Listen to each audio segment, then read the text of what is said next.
Hey, everybody. I'm Jesse, I'm Dr. D. and this is Boring Conversation.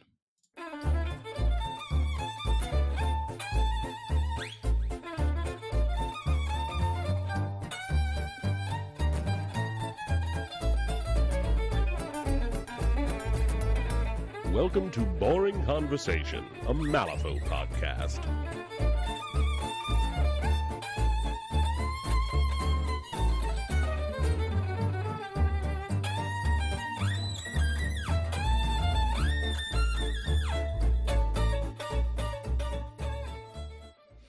And welcome back to Boring Conversation, everybody. We have a kind of a different episode today.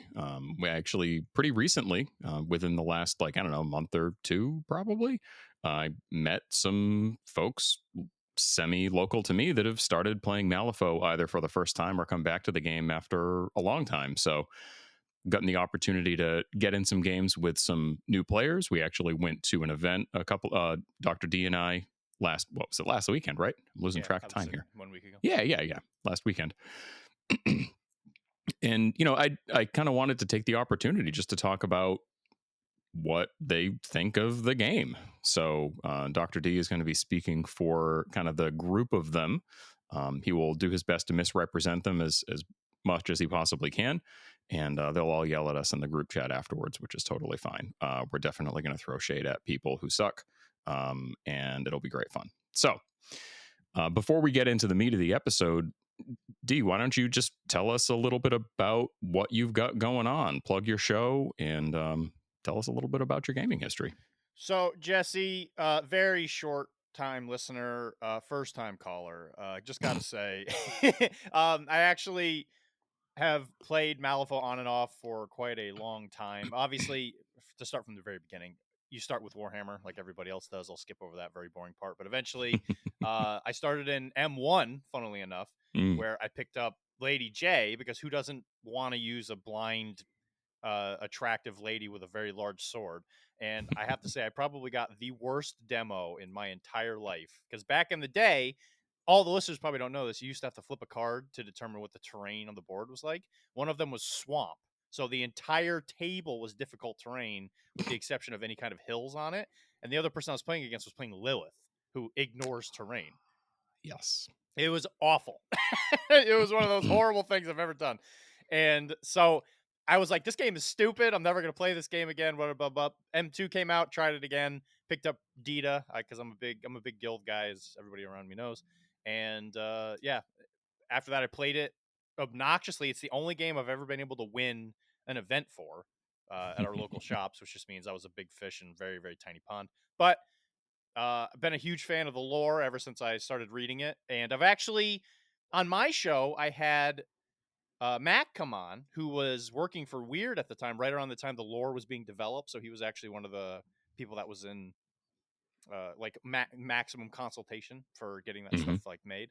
And but yeah, so I'm the host of Arachne, which I think is the actual question you were asking me.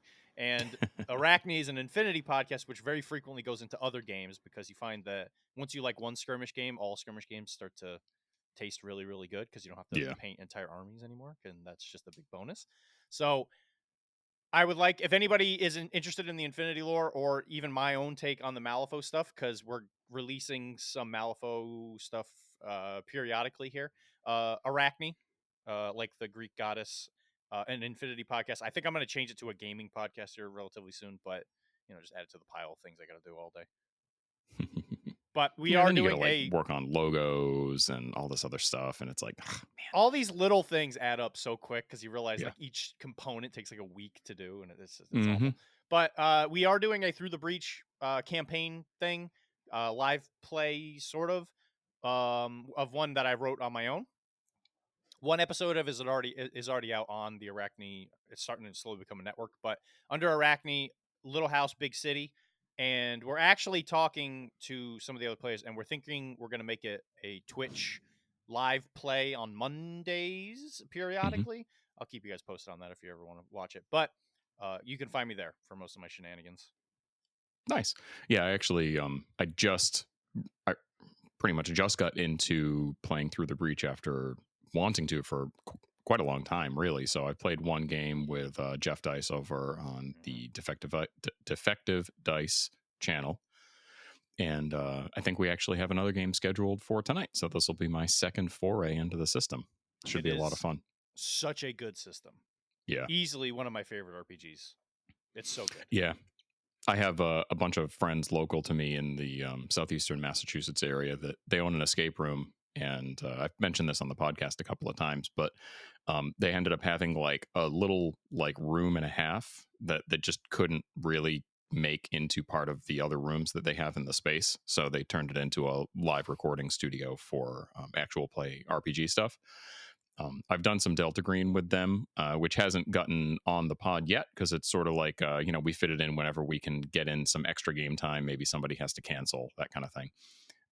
But I've been trying to get them to delve into Through the Breach or maybe one of the other RPG systems that's really near and dear to my heart, like Shadowrun. And I'm working on it. I'm wearing them down slowly but surely. It's You'll going to eventually win. The slow erosion of time will win eventually. Yeah.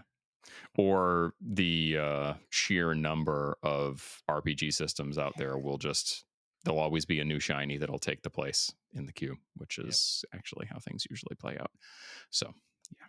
It's an unfortunate aspect of our world. Hey, just such is life. Stuff. We get less and less time as we get older because of work and obligations, and then more and more stuff keeps coming out. Yeah. Tell me about it. Yeah. So as far as stuff that we have going on this channel, just a couple of things to remind folks of. We do actually have a Patreon. And we just got a new subscriber this week. So I wanted to say thank you to our new patron, Rob, and a very kind message that he sent me and I haven't actually responded to yet. So he'll hear this before he actually sees me say thank you, which is weird. Thanks, Rob. Thanks, Rob. Of course, we do have a weird affiliate link. We did have some folks purchase through it during the Gen Con sale, so that was fantastic to see. And with the Black Friday sale coming up soon, and hopefully some new fancy schmancy models that I'm going to buy, and I'm sure a lot of other people will, we'll have some folks buying through that as well. Just helps to fund the podcast, and basically any affiliate dollars that I get through the store link, I just end up funneling back into prize support for the events that I run, namely Captain Con, which I know I just released a quick little episode about. And also other people's events. If you're an event near Jesse, he'll give you stuff for your prizes as well. Yes. Yeah, when we went to the event in Connecticut at the Battle Standard, which is a fantastic shop, by the way. Amazing. I mean, it's like there's two. This is the first time I've been to their new location. They used to be in a different spot in town that was a little bit smaller. Still a very impressive shop. But now the Battle Standard is like right neck and neck with the Dragon's Lair in Houston, Texas, that I go to the Houston GT at. Fortunately, I had to miss it this year because of some prior obligations, but hey, such is life. But yeah, I mean, like really first class, top tier gaming store, like 2 floors, tons of table space, tons of excellent terrain, an actual restaurant with sit down tables and like booths. And I mean, it's like the amount of product that they had on the shelf was unbelievable. I actually took a picture of all of the paint displays that they have because I have never once been to a tabletop gaming store that has that volume of paint. I think they have more paint than like old fashioned hobby stores that do like, trains and scale models. I mean, they had probably paint racks for like 6 different brands. They even had some of the old P3 paints, like the original P3 paints, still in stock, which is pretty impressive. It's wild. And I'll say, me and my partner, we talked to the owner right before we were leaving. Mm-hmm. Absolute swell, dude. It was just like, it was wild to see the actual ability of a nerd who was also able to be a businessman, who was also able to be like a good person. That weird trinity of things is very, very rare in our space, I've noticed. But if you're in that area, the Battle Standard in Connecticut, highly recommend you go there just to see it, even if you don't play. It's absolutely it's a gobsmacker. It's great. Yeah, I mean, it's a destination for sure. Like, it's worth going out of your way to stop at if you're anywhere near central, like northern central Connecticut. And it's not like Connecticut's that big, so like pretty much everywhere is close-ish to northern central Connecticut. I think you can get across Connecticut, like hour and a half? Something Depending like on the that. traffic, obviously. Yeah, it Northeast depends or on if you're going west. down the southern side towards New York. That Yeah, gets a yeah, little yeah, sketch, yeah, but yeah. yeah. And yeah, to your point, like it's very rare to find somebody who hits kind of all three of those bases. Typically speaking, you get one or two, and most of the time, they're not the ones that actually make for a really good experience as a player or a patron. And they nailed it. They really did. I'd love to see them put together like an honest to goodness, permanent live streaming setup for like streaming tabletop games. They certainly have the space for it, and I talked to some of the regulars that said that that's definitely on the agenda. They just have to kind of get settled after the move because it's really quite recent. They just got into that space like I don't know, maybe 2 months ago, probably. So And to it's put it into perspective, they have a board at the front of the store that lists all the people that helped build that building. yeah, It's crazy. It's just yeah, it was like a big status thing. I bet people look at that and they feel their little feet tingle every time they look at it. It was yeah. just I mean, I've been on their Discord for a while, and whenever they had something that needed doing, they would throw up a post and say, "Hey, we're looking for help on this day. This is what we're doing." And invariably, there would be community members that would go and help out. I mean, that really speaks to the health of the community and just it being a great store to play in. So, great job, Battle Standard, your community, and your team. Awesome stuff. you will see me again. That is for sure. Yes, yes, without a doubt. So, but we had a little bit of a diversion from the rest of the stuff that we were talking about there. But yeah, Captain Con, you should come. It's going to be awesome. 1 day 3 round event on Friday, and we're going to be doing a 3-person teams event on Saturday and Sunday. It's now the main Malifaux event. It's going to be a fantastic time. That's going to be January 31st through February 2nd, if I recall, Friday through Sunday. And we always have a great turnout. Typically speaking, we get between 30 and 40 people for the main event, and I'm hoping that this team event is really going to draw in some community members who might not have really blocked out the time for a standard 5-rounder in the past. So here's to hoping that we get a huge turnout. It's going to be fantastic. I should be there if you want to meet Awesome. Dr. D. Fantastic. Are you going to be all 3 people on the team? I'll Be one of those try. chess wizards that plays 3 tables at the same time and stays on clock? I got the ego for it, but I definitely do not have the skills for it. We'll just put it that way. We'll get to that. We'll get to that. And then last but not least, of course, check out my little side project with my friend Mike, Chip Grooves Radio. Just this week, we actually recorded a Nobuo Uematsu sort of homage episode. He recently announced that he's going to be stepping back from being, the primary composer for video games and focusing on some projects that, he really has a passion for. And just wanted to thank him because obviously I'm a huge video game nerd. I've been playing Final Fantasy and every other game series basically that he's done music for as long as I can remember. And it was a really good episode. So keep an eye on your pod feeds. It should be dropping most likely tomorrow. I'm in a big Luigi's Mansion mode, given the time of year, because it's October, the time of recording. Yes. And who doesn't love a good? I got to say, the soundtrack in that game, all 3 of them, knock home runs, each one of them. Oh yeah. I should probably add that to the list because we have like a running list of stuff that we're looking at covering, and I don't think we have any of the Luigi's Mansions games on there, but we definitely should because they're pretty baller. Shame on you. Shame on you. Yeah, it's almost like there's a lot of video game soundtracks that we want to talk about. It's it's a whole thing. Anyway, being 10:30 on Saturday, I myself am not drinking anything with alcohol in it, but we'll see how chaste a person you are, Dr. D. Hey, wow, I didn't know I was talking to a library book. Look at this guy. No, it's we should know 10:30 a.m., not p.m. And I'm AM, yes. drinking a fine vintage of Folgers coffee. Nice. Yeah. Yeah, I'm drinking a weird. It's something that I think the first time somebody tries it, they would be like, "Why are you going out of your way to drink this?" It's like this. It's just water, like tap water, and there's this Italian market pretty close to me in East Providence that has these jars of. It looks like dried extruded Play-Doh, just white. You drop it in the water and it fizzes up, like a one of those like sport drink tablets or whatever. But it just makes it taste faintly lemony and basically like Alka-Seltzer. So like I'm literally drinking water that just tastes like, plop, plop, fizz, fizz. Oh my, what a relief it is. But there's no medicine in it. So why am I doing that to myself? I don't know, but it's pretty good. So there we go. And just I so you can't believe I know, remembered that jingle off the top of my head. yeah, I was gonna say that was impressive. That was not planned. That's a United States company marketing at its finest that you can remember it. All these stupid Yeah. tunes. I don't you even remember. know if that jingle existed like in my lifetime. I'm pretty sure I only saw it in recordings of videos from like the 70s. I should check that. I'm curious now. As a doctor's note, lemon in your water, very good way to lose weight. There you go. I could definitely use to do that because I packed on a few pounds when I was on vacation in Greece because you eat a lot of food when you're in the Mediterranean, come to find out. So, yeah. Usually people lose weight because of all the walking and the fact that their food in Europe is not cancerous. So there's this fine balance between quality of food and quantity of food. Sure. And I can eat. We'll just put it that way. And the quantity may have outweighed the quality, plus the walking. There was a lot of that too. But yeah, it's okay. It was delicious. It's good to have you back, buddy. Yes. Yes. All right. All of So you. yeah. So what are we talking about? Honestly, I just wanted to get Dr. D and, by extension, some of the other folks in the group on to talk about what's been their experience with jumping back into Malifaux. It's a game that obviously I'm heavily invested in. I would go so far as to say that it's my primary game.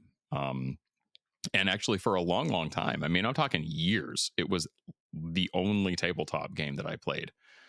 Basically from the point that I started playing in second edition around the time that the first expansion came out. I don't think that I've played more than one or two games of any other system until about probably 6 months ago when I picked up Song of Ice and Fire as kind of like a secondary game. And of course, now that that's done, the band-aid's ripped off, and I'm like, oh, D, you need to give me an Infinity demo. And oh, hey, I still have all this BattleTech stuff. Maybe I should start playing that again. And oh, hey, there's a shop down the street from me that's doing a Mordheim demo day. I still have all my Mordheim stuff. Maybe I should go play that. And it just, things just snowball. I traded some old Tyranids for a Shatterpoint starter box. When am I going to have time to play Shatterpoint? I don't fucking know. But now I have it. So what got you back into Malifaux, and where does it sit inside of your kind of hobby space? So, like I was alluding to earlier, I've played a lot of it back in the day, mostly M2. There was a certain point where I got burned out because I was playing it so much because I was actually trying to be competitive, which is very unlike me today. And I was like, let me just put this game down. It'll take like a month break. I think it was like maybe 8 years later. I was like, I think I'm ready. So another local, I absolutely love him. I consider him one of my best friends. His name is Wilmar, and he was playing Malifaux very, very like casually at this local shop that I would go to on Sundays because we were playing MCP and blah blah blah. And I saw it and I was like, man, Malifaux! I heard they had a new edition, and I heard that the game is worse. This is what I had heard. I heard that the game was worse because there was so many more conditions and how like there was just like certain things people were complaining about. And he was like, no, not necessarily. You should play it, blah, blah, blah. And I was like, sure. I mean, I love the game. I love the lore. I was thinking I would just play it kind of casually, whatever, play it like once every like 6 months, it's like a con game or whatever. So I found all my old guild, all with my old paint jobs. I'm a fairly known, decent painter. So I looked at all my old paint jobs and I was like, Dylan, what are you doing? This looks terrible, awful. But I pulled it out. I played Sonya before the errata. And I was thinking to myself, like, why does she have such low defenses still? I still don't understand this. That's been fixed. But he played Riva, and it was during that global campaign thing where they were trying to get that lady to join each of the different factions. I think eventually she joined Tri-Chi. She joined Tri-Chi. Yeah, I may have been pushing really hard for that and played more games of Malifaux in that period of time than I think I'd played in an entire year prior. So you're the problem. Yeah. So basically, I contributed to the wildly anachronistic Nia model getting added to Malifaux that I showed to my friends in my local chat and being so proud, like, oh man, this is fantastic. I worked so hard for this. I pushed for it on my podcast, and now Bayou gets it. And they were like, that doesn't look like Malifaux at all. And I'm like, shut up. I don't want to talk to you about that. She's on a vacation, okay? That's She's all on that matters. vacation. I don't know why you'd go to a vacation in a bayou, especially the Malifaux one, but whatever. I guess we'll just let You it know go. what? I am sure that if people want to use the Nia printable STL as their Nia model, they can do that, and it's a really cool one. I'm sure that there'll be legal proxies for each other. So, yeah. I'm sure it'll be fine. But the campaign was going on, so I got like a little extra. We were like, hey, let's play with the Nia rules and we'll see what happens. And I lost, of course. So it was fun. I actually I enjoyed it so much. I was like, let me pull my stuff out. Let me really start digging into this game. And because and this is the technical term, I'm what you call a sucker. And so I started looking up the lore and all that, and I fell in love with it again because the lore is still really, really great. Yeah. And the game is really fun. Then my partner, who I live with, she was like, hey, I really like this setting. I want to play it. And then after that, once you have a significant other who wants to play it in your own home, it's impossible to not want to play it more because of the fact that it's so easy. Talk about convenient, So I really dived in pretty hard. I pulled out all my old guild. Thankfully, I still owned most of it because I'm what you call a sucker.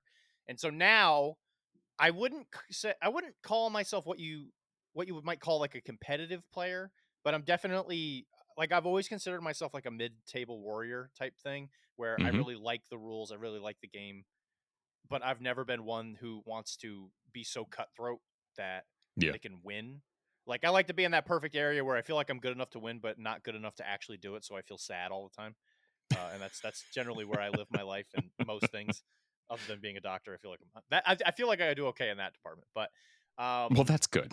yeah, it is. My patients usually are very happy, but they hate how I talk about Malifaux. I was like, I was doing the I completely forgot the mass trigger on runic. I'm an idiot. I'm sorry. And they're like, please just let me leave. I just want to go home. But anyway, yeah. So I've really, really been enjoying the game. As far as where it sits in my rotation, I probably play it honestly, I haven't played a ton of Infinity recently because there's a new edition coming, Yeah. and I've been doing some other stuff. So, funnily enough, it's probably the game I play the most right now, just because of availability and the timing of what days people play what.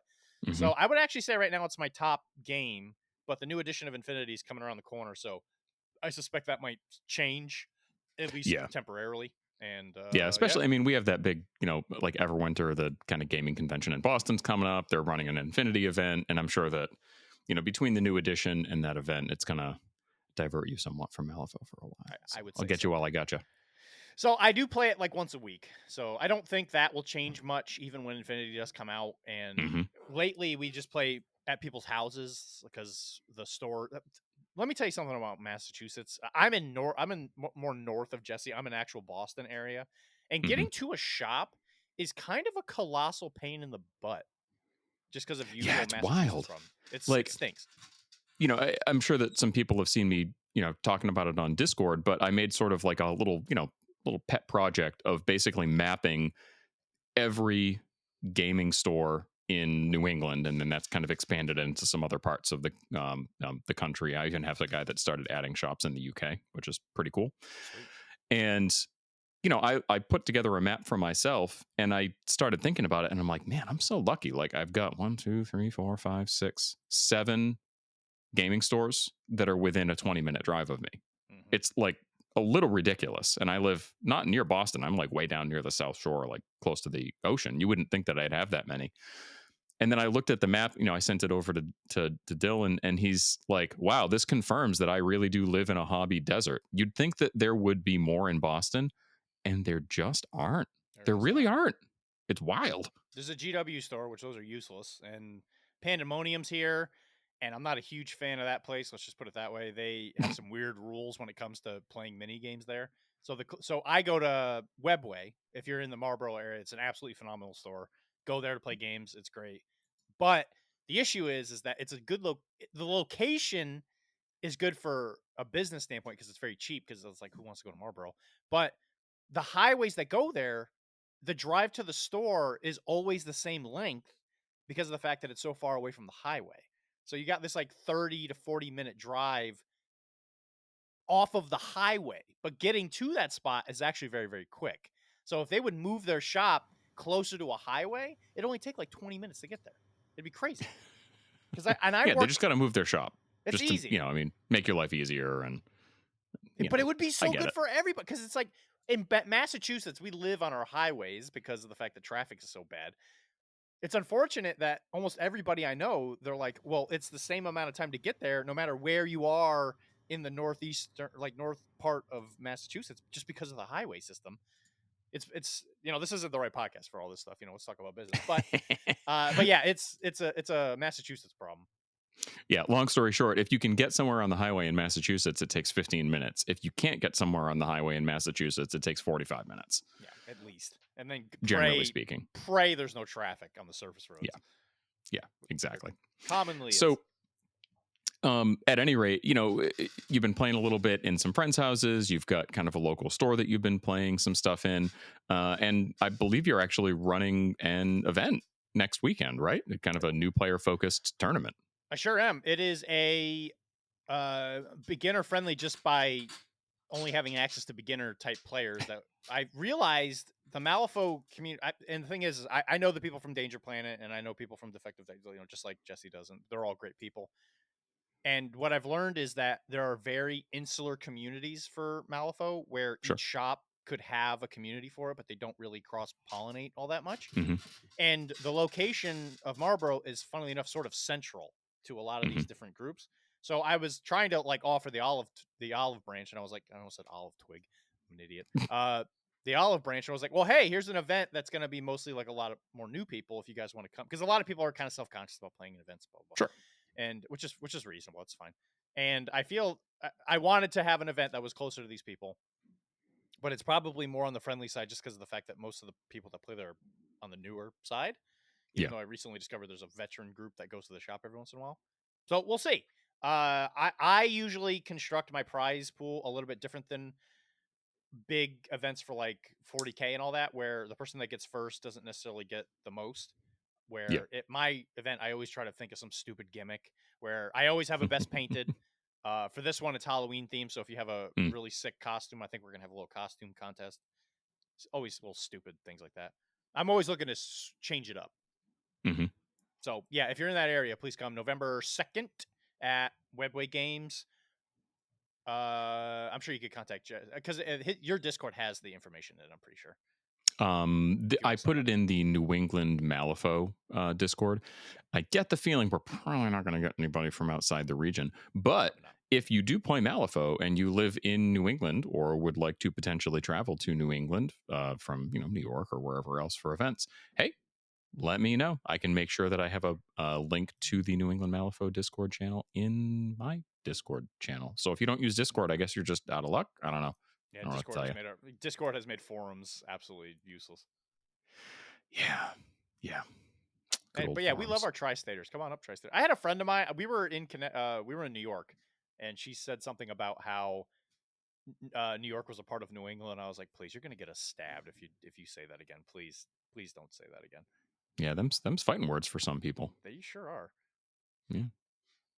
I'm a Giants fan though, so it's okay. What's that? I said I'm a Giants fan, so that makes it okay. No, I mean what's Giants? Oh, it's a foosball team. They play. Oh, okay, cool. They play professional foosball. Foosball. Mm-hmm. That seems like a decent spectator sport. Oh, for sure. You probably need binoculars to see the table from anywhere, but the front row. But I mean, it's like going to the opera. You got to have your opera glasses on the little stick, right? Yeah, for sure. Just stand behind one of the players and breathe really heavily. They love it. Helps them concentrate. Love it. So, obviously that's great. You've been playing the game pretty regularly at the moment. It's kind of your primary game just because it's the one you're playing the most of. And you have a bunch of other friends who have joined in since you learned that that Wilmar was playing. And now you've got a group of, I don't know, probably like 4, 5, 6 people that kind of get together pretty regularly. Yeah, they're a good group of guys. And we were playing Bushido, which is another skirmish game. Unfortunately, the game, while thematically very, very good, I think the game is very fun as long as everybody's playing on the same level. The balance of it is horrendously terrible.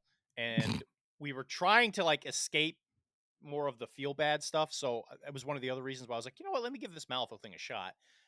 I absolutely love playing with them. Thankfully, they like to follow me around on my little gaming whims. I do my best to control myself, but sometimes it does sneak through. And once we start playing, I'm always like, listen, just buy a crew and we'll play it and it'll be fine. But all of us are what you would call in the professional world suckers. And so Mm-hmm. every single time we do this, they're like, let me buy an entire faction. Let me buy every master that I think is fun. Let me buy all the buy. And then all of a sudden we have like thousands of dollars worth of product in a single house as we all play or Yeah. whatever. And then they only play like once a month. And I'm like, my Yeah. guys, what are you doing? But it's been a really, really fun experience, kind of like being a part of like an emergent meta in some ways, just because Yeah. it's such a weird little micro organism of a Mm-hmm. thing that I'm usually the one that's going to go to like events.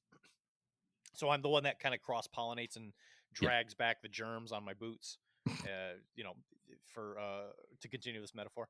But yeah, it's been really, really good. If you have the ability to have a group of friends who are willing to jump into a game with you, it makes it so much more fun because you can Yeah. skip past the whole having to meet new people or you know, being uncomfortable going to new places and all the other like little things that people have like friction to get into new Mm-hmm. things. So if you have the ability to have your group of friends all start the game around the same time, it is an absolute blast. And I have dogs. Yeah, I They do don't too. play Malifaux, but they get upset when I don't mention that.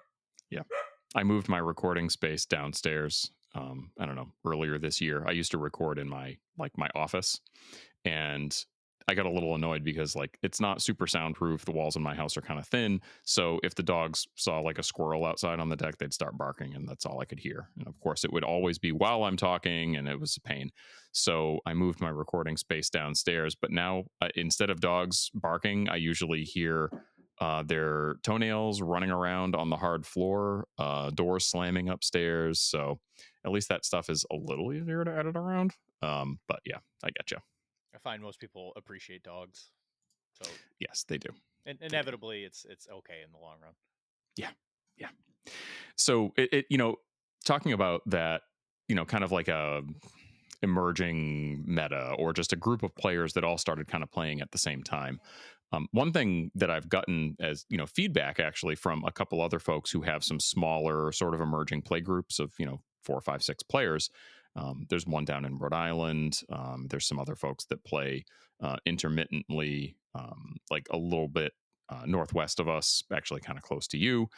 Is if a bunch of people are kind of learning a game at the same time, sometimes it's really easy to make mistakes. Like one person interprets a rule the wrong way, and then it sort of like cascades out to everybody. An example of that is there's a gentleman I was playing with from Rhode Island, and it was his first game kind of outside of his group. We got to playing, and that's when he realized that you can't just keep cheating cards back and forth, that there's a priority to cheating. And once the player with second priority cheats or chooses not to, like that's it. So they had been playing where they were just literally cheating cards back and forth from their hand until somebody ran out of cards or they decided it wasn't worth doing.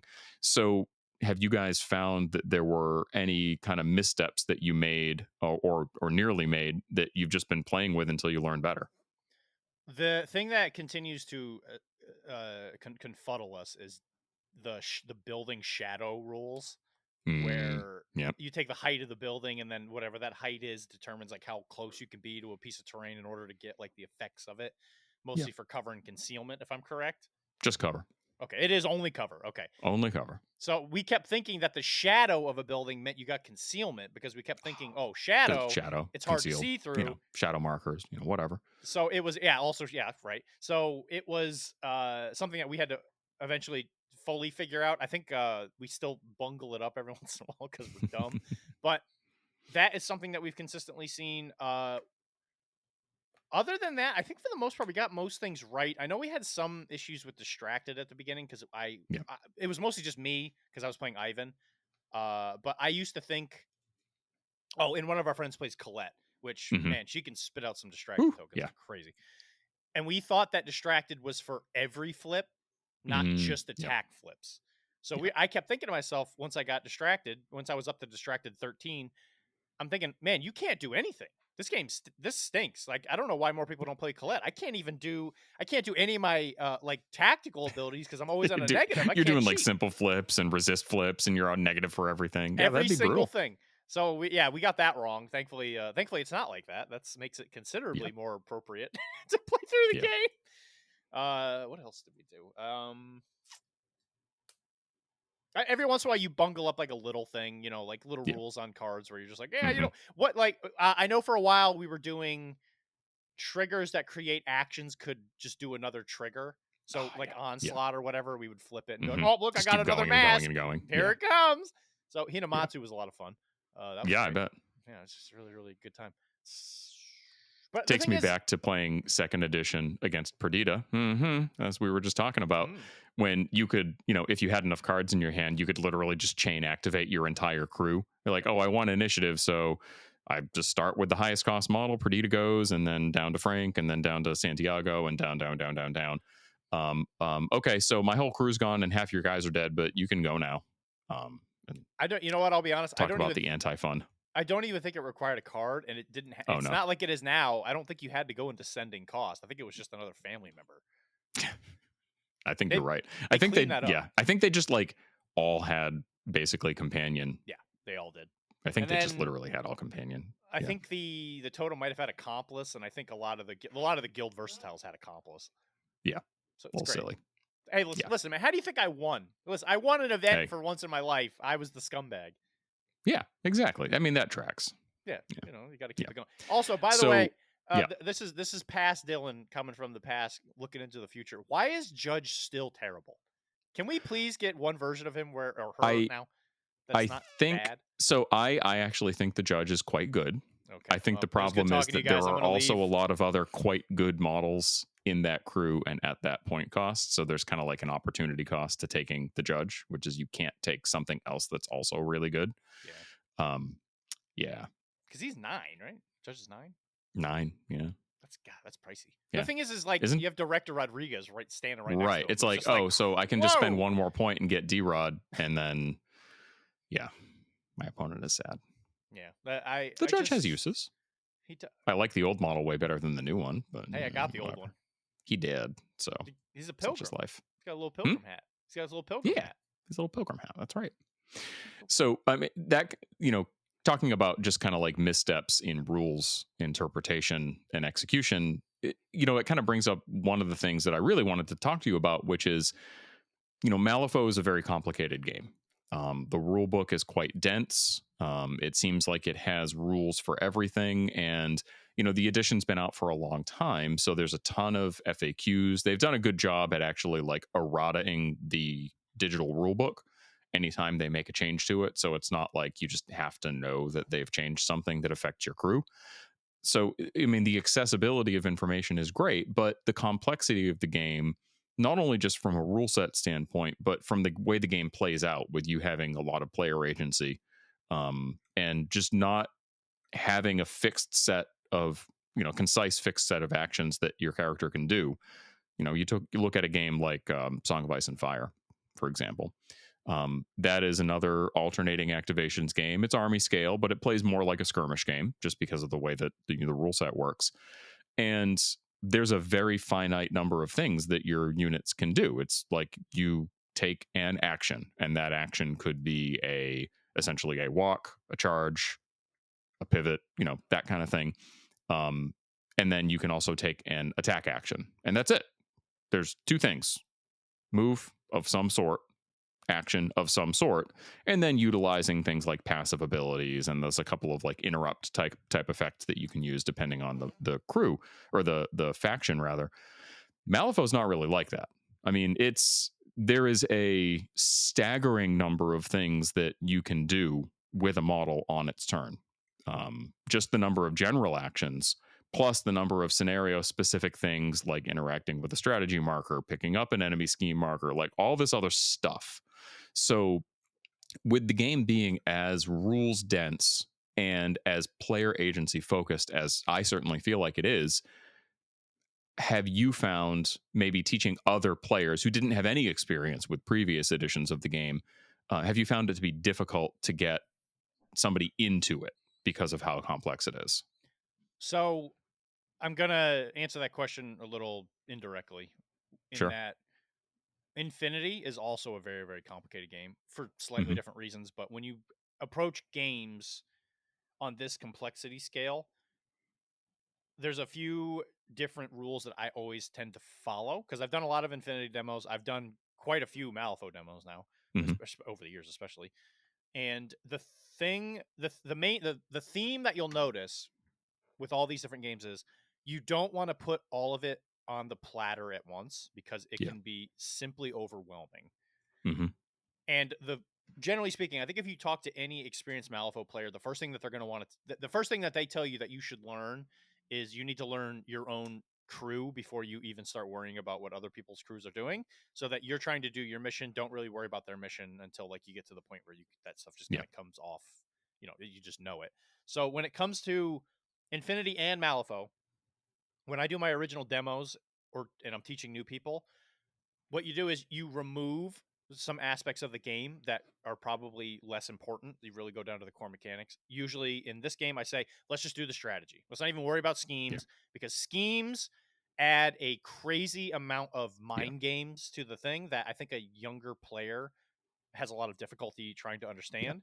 And I think if you're sitting there saying, hey, don't forget, maybe I have protected territory, while they're trying to figure out what the concentrate action is, Hmm. not exactly a good use of time. And I find Yeah. that they appreciate the simplicity of it. So like Hmm. Infinity, for your first couple games, you just have maybe one guy with a big gun, maybe you got one guy with big armor, and you got a bunch of little mooks. And then you avoid like camo tokens, and you avoid paratroopers and all that stuff. Yeah. You just don't even let them know that exists. Yeah. And then once they got maybe one or two games under their belt, you're like, okay, hey, every game, let's add like some new mechanic where Hmm. maybe we say, hey, we're going to play with schemes, but we're going to play with the same schemes, so that Yeah. you know what I'm doing and I know what you're doing. It makes it all easy. Or maybe you play cards down. You have your hand and you just like the more experienced player keeps it on the table so that they can see what they have or whatever. Hmm.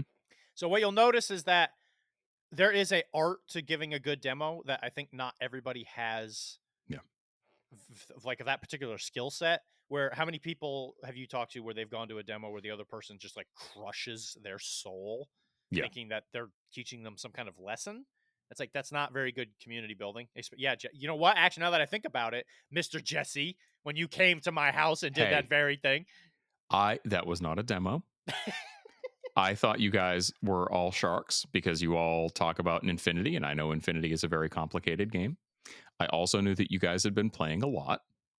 So I didn't like break out the big guns, but I may have played a little bit of a feels baddie master into somebody that I had never played against before. That would be Zip.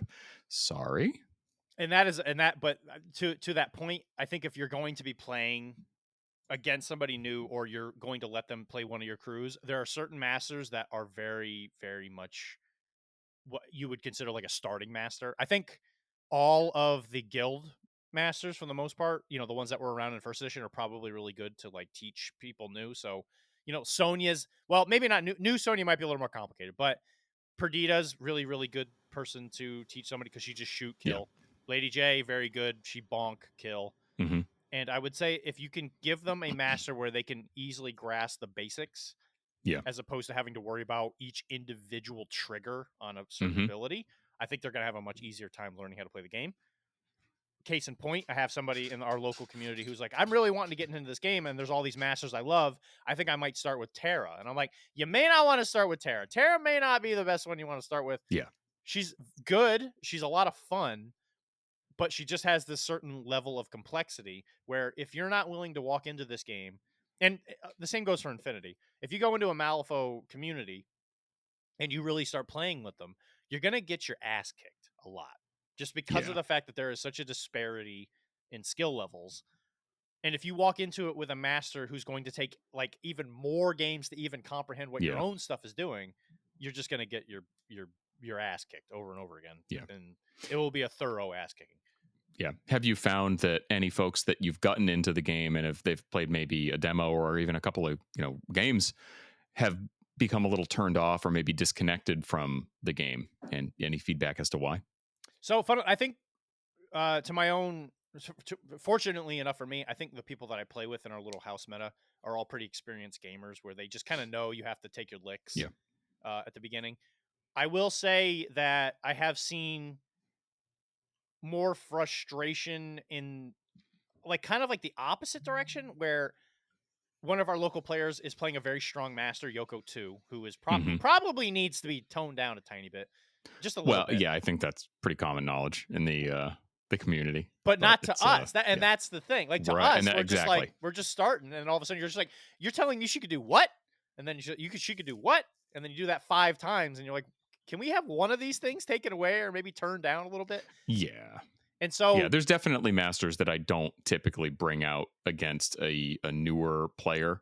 yeah, Like I mean, some of the, I mean, it's a lot of it comes down to not just the power level of the master, because like realistically speaking, there's always going to be power levels to masters. I know that I personally, I don't, I seem to have like basically two gears when I'm playing Malifaux, and neither of those gears are really quite right when playing against somebody who's very new. One of the gears is I just play the game and I play the crew the way that I know how to play it, and I just go for my points, and I'm not, vicious or brutal or, anything like that. But it's still like I'm still trying to make the exact right decision every single time I activate a model. And against somebody who is not as experienced, a lot of times that can make it feel like they actually have no agency at all. I know that in the game that we played, there were some points that you were getting pretty frustrated, and you'd literally say, "Oh, I got no agency now. I guess I'm just going to let this happen." And I'm not. I find that I'm not very good at identifying those things and reacting to them in the moment, in the sense that I have a sudden realization that, oh, hey, maybe I'm playing a little too hard, and this is like unfun for my opponent. Um, Maybe I should dial it back. So I'm not good at making that adjustment on the fly. And I find that in general, it's fairly hard for me to get that gear of like, I know I could cheat this card and it would allow me to, avoid my opponent's attack. Or I know that, I'm going to be able to get this ability off without my opponent being able to mathematically beat out my flip. And I'm just not that great at that take it easy gear, you know? And I find that that's kind of like the middle one. And then the gear on the far left is taking it super casual, doing goofy stuff just for the sake of doing stuff. And I think maybe I need to lean more in that direction, especially when playing demos or against newer players. All right. So our second guest has joined in. Introduce yourself and tell us a little bit about your history with gaming and Malifaux. Yeah, absolutely. So my name is Jay. I have been in the gaming world for a long time, starting with board games when I was a kid. And then maybe like a decade ago when board games came back onto the scene, got back into them. And by way of that, I decided to start painting minis, doing like Reaper minis. Nice. And then from there, ran into Star Wars Legion. So we have a local store near us where they had Legion games going on. So I went down and sort of met the community, met some really cool people, picked up a copy of Crisis Protocol on sale because I thought the minis were cool to paint. And while I was playing Legion, saw Dr. D and some other friends of ours now playing. I was like, oh, cool, there's another community. Jumped over to there, was chatting him one day, and I was like, yeah, I want to play this game Infinity. I heard it's really cool, but I don't know it gets played in the States at all. Like, I heard it's big in Europe. And he's like, oh, you have to go to the store on Wednesdays. We play every Wednesday. So they started a Grow League there, started about 2 years ago. Been playing ever since. And then, sort of by way of that community, we've dabbled across a number of games. And the current hotness is Malifaux. So listen, it's not that fatty, okay? We pick games we like and we stick with them. Yeah, I mean, honestly, in interacting with your kind of play group and, shoehorning myself into it in some sense, I gotta say, like a lot of times when local play groups, like at the shop that I go to down in Fairhaven, Mass, start with a game, like they don't talk about it as much as you guys do. They don't like the conversation and the discourse around it doesn't really talk about like, mechanics or any, really big deal stuff. A lot of times it's a little more surface level, and then they'll play for 6 weeks. The shop will buy some product, a lot of it will get purchased, and then they just kind of fade off, and I don't really see them talking about the game very much. This product sits stale on the shelf, and then the next thing you know, they're diving into another game 2 or 3 months later. It really seems like I don't know if it's just the mindset of the type of player that would play Infinity is easily kind of interchangeable with the mindset of one that would play Malifaux. It seems to me, not having played Infinity at all, that there are some significant similarities in the system and the type of player that would tend to enjoy that system. I know, some people in my local shop, I see somebody giving an Infinity demo next to me when I'm playing, whatever other game, and I'm like, man, that looks cool as shit. Look at all that terrain. I like the board size. The minis look really cool. And then invariably, somebody else in the room will say, "Oh yeah, that game's way too complicated. Like, I'm not. I don't want to. I don't want to try that out." It's not that So, bad. I mean, I having read through the kind of starter rules, it looks to me like it has every very much the same level of complexity as something like Malifaux or a lot of the other kind of crunchy skirmish games. So maybe it's just that people tend to be either a skirmish game player or a army scale player, and there's not a lot of cross pollination. But I know there are some very complex army scale game systems out there too. I mean, like Bolt Action is known to be pretty complex. BattleTech is a super complex game, more so than, I guess technically that's more skirmish, but whatever. Plays the number of guns you shoot makes it feel like an army scale game. Let me put it that way.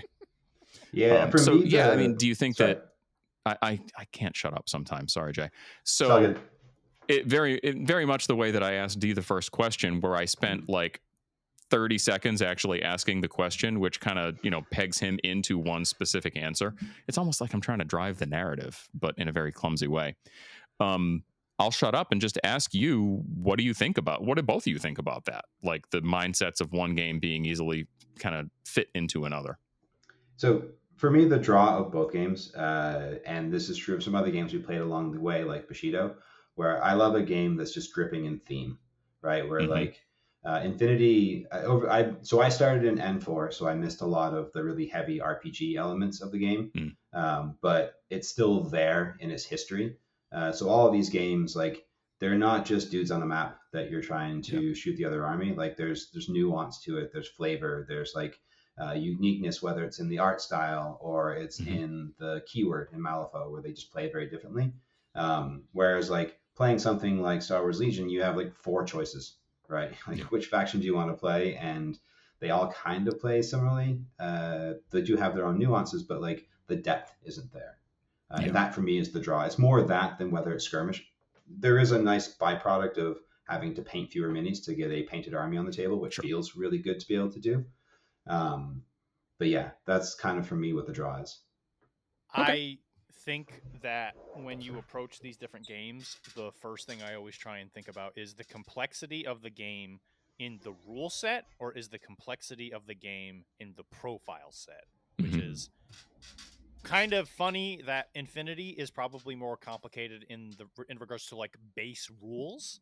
But if you understand those base rules, I think you can play any faction in the game for the most part. Yeah. There's some leeway, obviously, because all the factions do play at least somewhat differently. There has been some complaints that the game has become more homogenous over the years because certain profiles have been getting access to things that they didn't have previously.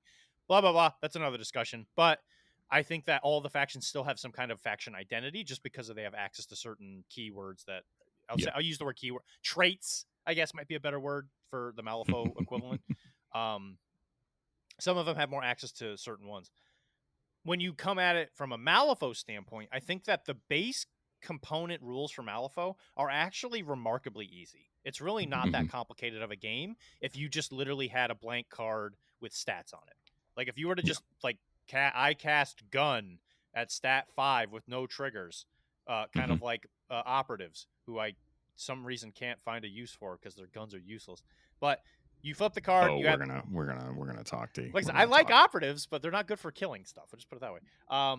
You flip the card, you add the stat, you do the boom, and then you do the damage flip. The damage flip is probably the thing most people I think get tripped up on in this game, especially when you're declaring triggers and blah blah. But again, another discussion. But I think the base rules for this game are very very simple, which is why I think even when you look at Weird's other game, The Other Side, you'll notice that there's a lot of crossover because it's a framework that just works really well, and people can pick it up and then they play the game.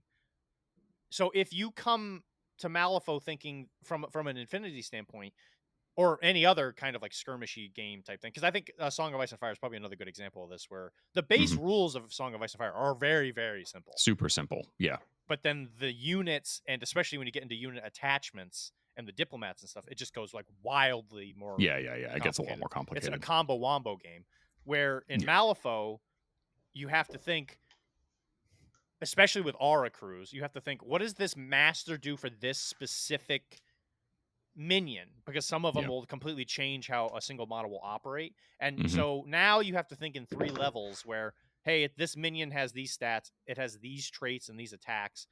Then how does the master, or even the color, because now we have to think about factions with their different upgrades. How do all of these fancy things interact with each other in a way that creates the game itself? So if you approach it, so the way I say, if you're going to Infinity, learn the core rules. You'll probably learn how to play the game. If you're playing Malifaux, learn the core rules, obviously, because that's going to take you way less time. But learn your specific profiles first, like I was saying earlier, and you'll have a much easier time. On that note, we had a rule in our local group, and I think it was more to make us stop buying more minis because there's so many cool masters. You're like, this one looks interesting. We're like, you have to play one master 10 games before you move on. So for me, I started with December because there was no one in our group playing Arcanist that I knew of. And I thought the models looked cool. So I was trying to play sort of a little bit really cool. See what you did there. Yeah. No pun intended. And I'm super thankful. Like, I think I'm on game 8 now, playing December. And one, it was really nice to be able to actually get to round 5 in 2.5 hours. Because that was a problem that you run into early on. And then also just remembering what your triggers are, remembering what your base stats are, just getting that repetition in helps a ton of just like getting more enjoyment out of the game, just through familiarity. So one of the things that you just mentioned is definitely something I wanted to talk to you guys about as newer players. One of the pieces of feedback that I often get from a new Malifaux player, we get past demo, they pick up a crew, we play, a game or two, especially if they end up playing against somebody else who is maybe also learning the game. It fucking takes a long time. It's like, in terms of tabletop games, I think that Malifaux might take more time per game than any other game that I play, and not by a small margin. I mean, you're like, oh, well, I only have 8 models, so it's not going to take that long to get things set up. And like, that's kind of true, but between just the table setup and breakdown, with the amount of terrain that you have to get on the table, and you have to make sure to a certain degree that, one area of the table isn't more favored than the other if you're really putting some thought into it. A lot of times just getting the table out, putting up the terrain, fiddling around with it, and generating the scenario, if you didn't do that ahead of time, it can take like freaking 45 minutes easily. So between that and the game, even at a competitive level, having ideally like a 2 hour and 15-minute game time plus 15 minutes for common setup and blah, blah, blah, blah, blah. For a new player, that can easily be a 3 hour, 4 hour, half day experience. And I've had players give me that feedback that like, the game's cool, they like the system, but it just takes too long. They would rather play 2 or 3 games of something else in the time that it takes to play Malifaux. How have you guys kind of combated that, the time suck that this game can really be?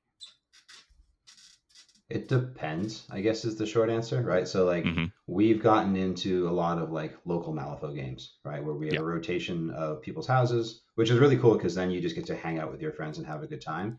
So in that scenario, like, you kind of have a little bit of curfew because you don't need to like anger their family by keep them up super late. So you just play as long as you can until you run out of time. And then your typical like, oh, hey, we're in round 3. This will be final round. Heads up. Make sure you do it for your final scheming. If we play at the store is super gracious and lets us stay beyond closing time frequently. Sure. Then that's more of like, how much do I want tomorrow morning to suck when I wake up tired? Right. So I haven't done tournaments yet, so I don't know. I haven't felt the time constraint for Malifaux tournaments, but I've felt similar things for Infinity, because that's another game that can easily go beyond round time. So for me, it's a known thing, knowing that you may not fully get to the end of the game, and that's okay, as long as you have an idea of either fairness and time spent per side, to make sure that you have equal amount of time spent playing, and also like okay, my 5-round plan was this, but now I need to adjust because I'm on a 3-round plan. Yeah. And I know that, especially for folks who maybe don't have the luxury of playing at home or having a rotation of houses to go to, or a shop that just doesn't stay open late if you're still running a game. I mean, realistically speaking, that's an abnormality. Unless it's the owner and they want to stay late anyway, the shop's probably going to close at the time the shop is going to close, because they're not going to pay labor hours for people to stay there later than they needed to.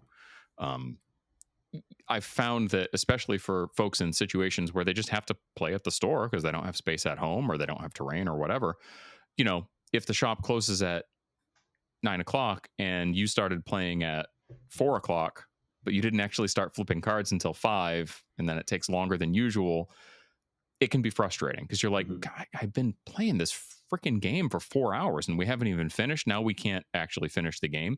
So is there anything else that you guys would recommend, maybe as players of other games, just for new folks to kind of keep to time? I know I'm a big proponent of clocks. I don't know if you guys have used them just in casual play, but what do you think? I always recommend time clocks if you feel like time is an issue where, it's kind of like working out, right? You go to the gym, you lift a weight. Hopefully the next time you come, you lift a heavier version of that weight. Sometimes you have to go in and you just have to be uncomfortable. So if you go there and you commonly find yourself spending too much time doing a turn, force yourself to play quicker. Like, just go there and think to yourself, hey, I know I usually take 3.5 minutes analyzing every single thing that I could look at. You know what? I'm just going to double walk and, okay, your turn. And, sometimes that is just what you got to do, where you just take unoptimal plays. And then what happens is, if you do that unoptimal play and it goes catastrophically wrong, you think to yourself, okay, maybe that's not my first instinct. Maybe I just go for, hey, let me do this tactical action. Let me do a concentrate. And on the first turn, maybe I don't walk to the middle of the table, or, and just like stuff like that. Right. Yeah. Where if you create the instances that you're worried about, and I was actually going to make a comment about this earlier when you were talking about how you can't turn the competitive part of your brain off in some ways. Sometimes you just take the unoptimal choice just to see what happens, where even if you want to look at it, because I know that you hate building communities based on what you did with me and my community.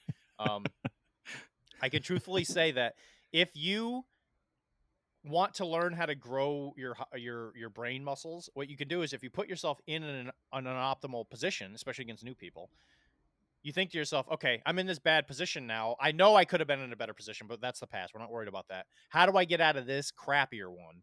And as a veteran player, you can actually learn lessons even in demos, where you're like, well, what happens if I put my defense 3 model in the middle of 4 other models that are all beaters? What happened? Oh, I die. Okay. I learned my lesson. I did it. But I think that chess clocks are definitely the way to go. I think if you have a time issue, and just consciously approaching it from the I know I take too long standpoint and becoming uncomfortable. Yeah. The tricky thing with clocks, though, is you have to go into it with like a social contract with the person you're playing with, right? Where like you're both in agreement of like, hey, we're going to play with clocks. You cool with that? I'm going to like keep you honest on time. You cool with that? Like that. There's also there's an interesting thing that comes out of Infinity, and I see this in our play group where we play collaboratively. Like I was playing Dylan on Wednesday, and I did exactly what he talked about. I put Blessed December in the middle of the field behind the sniper guy there. And he's like, are you sure you want to do that? Because I'm about to shoot you with a really big shotgun, or whatever he has. I'm blanking on the guy's name now. Cooper. But thank you, Cooper. Cooper won. That would be a big gun. We'll call that an elephant gun. That's basically what it is. Essentially. Yeah. But the gist of it was like we had a social contract going into this of like, I know what you're trying to do. Don't do that. And that makes the experience as a new player also better. Because sometimes you are trying to play fast and you will make a really dumb choice because you're getting your wires crossed or whatever. So I think the social contract is super important as well. And I think Infinity players, generally speaking, are actually famous for this because of the fact that with our ARO system, it requires collaborative play, where we are already at a predisposition to be like, are you sure you want to do that? Or, hey, if you go there, you're going to be in my line of sight. Or, just little things like that, where I think, and I have noticed Malifaux players on average are not as good about it because of the fact that Malifaux has a bit of a, I don't want to say it's a gotcha type gameplay loop, but it definitely does, where you move to a certain place and you're like, I think I'm safe here. And then Nekema comes screaming across the table and slices your head off. Right. So I think in a weird way, I think just Infinity players are superior in every way, and there's nothing you can do to convince me. And you know what? There we go. I said it. So become an Infinity So player. basically, once you guys start actually like going to Malifaux events and top tabling, then everybody else that plays Malifaux is screwed because you're just better. We're just the best. Yeah, we're the Ubermensch of hobby gamers. So bow down to us and our glory. I don't think I'm ever going to get that to actually the top table. tracks with some of the feedback that I've gotten from other people about Infinity players. Maybe there's some grain of truth to that. Maybe that's why I want to play the game, because I'm just at heart a cold-hearted asshole. Guess we'll see. We'll welcome you with open arms. Nice. But yeah, I mean, the time clock thing is a really interesting one. And, we don't need to get into it now, just because that could be a whole conversation in and of itself. And incidentally, if you are interested in hearing an entire conversation about time clocks, take a look at the Boring Conversation podcast episode from about 1 year ago. We actually did a clock talk episode prior to Captain Con, when I decided that last year I was going to provide clocks for all the players. Clocks at the time were kind of a contentious subject in the Malifaux kind of world discussion, and I think they probably still are. I know that sometimes when somebody sees a clock on a table, they just, as a passerby, assume that, oh, they're fucking super competitive. Like, I would never want to play on a clock. That's just not me. Obviously, you guys have experience with them, but do you have any suggestions for folks who maybe are just getting into this game or any game about using a clock? I will lead this conversation by saying this. When it comes to time clock, and this sort of alludes to what Jay was saying as well, there are times when I've played games and I pull the clock out. I'll use my phone. It's a little hard with Malifaux because a lot of times you're using the app concurrently while you're playing it. Yeah. So what I do is I put the time clock on the table and I say, I'm not holding you to any standard. We're not playing Death Clock, and I'm not going to force you to play by this. But I think when people realize how long they take, they're really speeded up, because when you're in the midst of thinking about it, you lose track of time. Absolutely 100% of the time. And so we have a local player who we love named Jay, who takes forever and always complains about how they never finish a game. But it's his fault most of the time. So I just put the clock on the table and I played time clock. I clicked the button every single time, and then he realized that he ran out of time in a 2.5 hour game. So we each got hour 15 minutes. I still have 45 minutes left. Yeah. And he was like, okay, I guess it is me that takes this thing. So I wouldn't say that you should use time clocks as the measurement of how good you are as a person. I would just say, just see how long you're taking. Just use it as a measurement tool. Don't use it as a tool to win the game, if that makes sense. Yeah. And in Malifaux, there's no death clock rules like there were in War Machine or maybe some other games. For competitive events, when you use a clock, you run out of time, but you don't just lose the game. You could have already won at that point. Yep. And there's still a little bit of agency for you while your opponent basically uses their fair share of the shared time.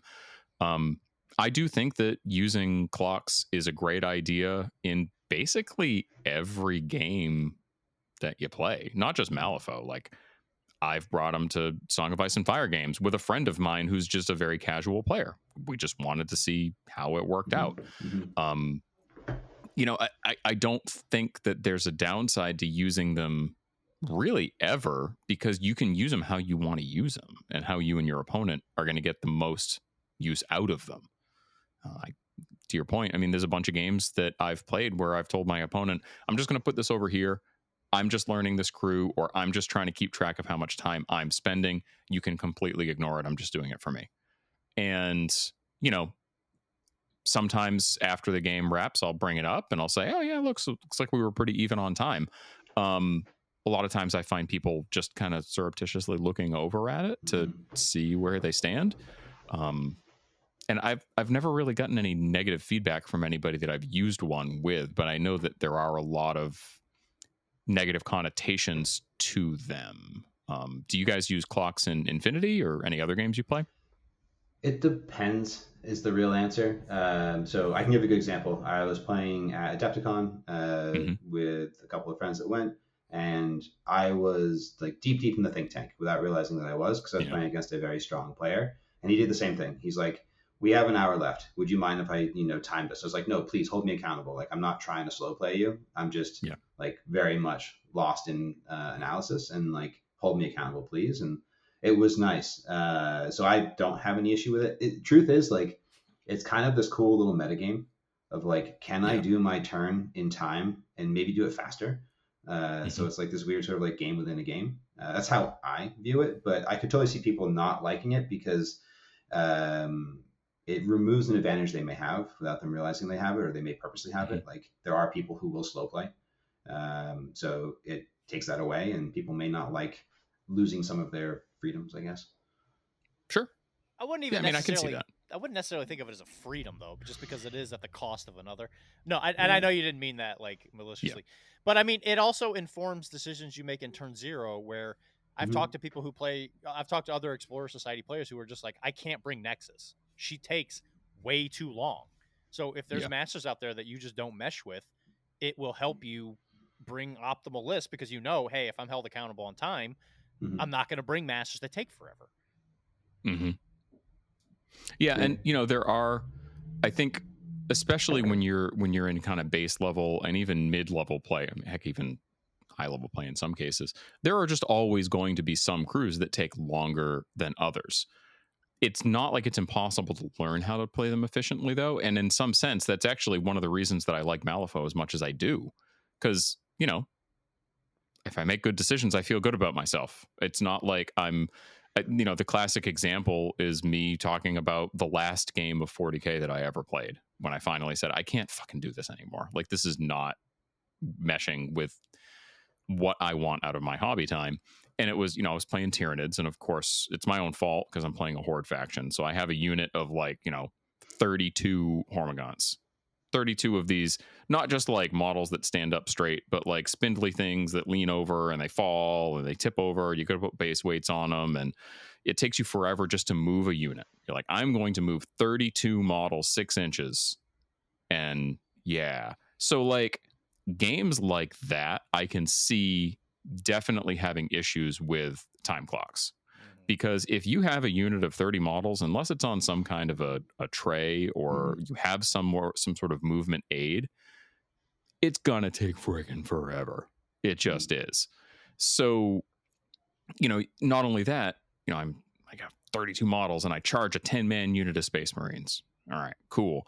And I'm gonna roll, all my guys get a couple of attacks. I'm gonna roll 96 attacks because they have this crazy rule where they can pile in from like 2 or 3 inches away and they get their full attacks instead of just one. All right, cool. So I get my brick of dice and I'm like, okay, I need to roll 2 of these twice to see how many hits I get. I'm hitting on 4s. All right, cool. My strength's lower. I'm wounding on 5s. All right, cool. I got this many wounds, and you're going to save on 3s. So you're going to roll your bazillion saves. And I only killed 3 Space Marines with my 96 attacks and my unit of 32 models. That it just literally took me probably 8 minutes just to do that model's action. So, I don't really think that Malifaux has anything that would take quite as long as that, unless you're doing like a master level activation that's super critical and you got a ton of stuff going on. I've seen it take that long to activate one model, but at least I always feel like I can improve upon what I did in the last game.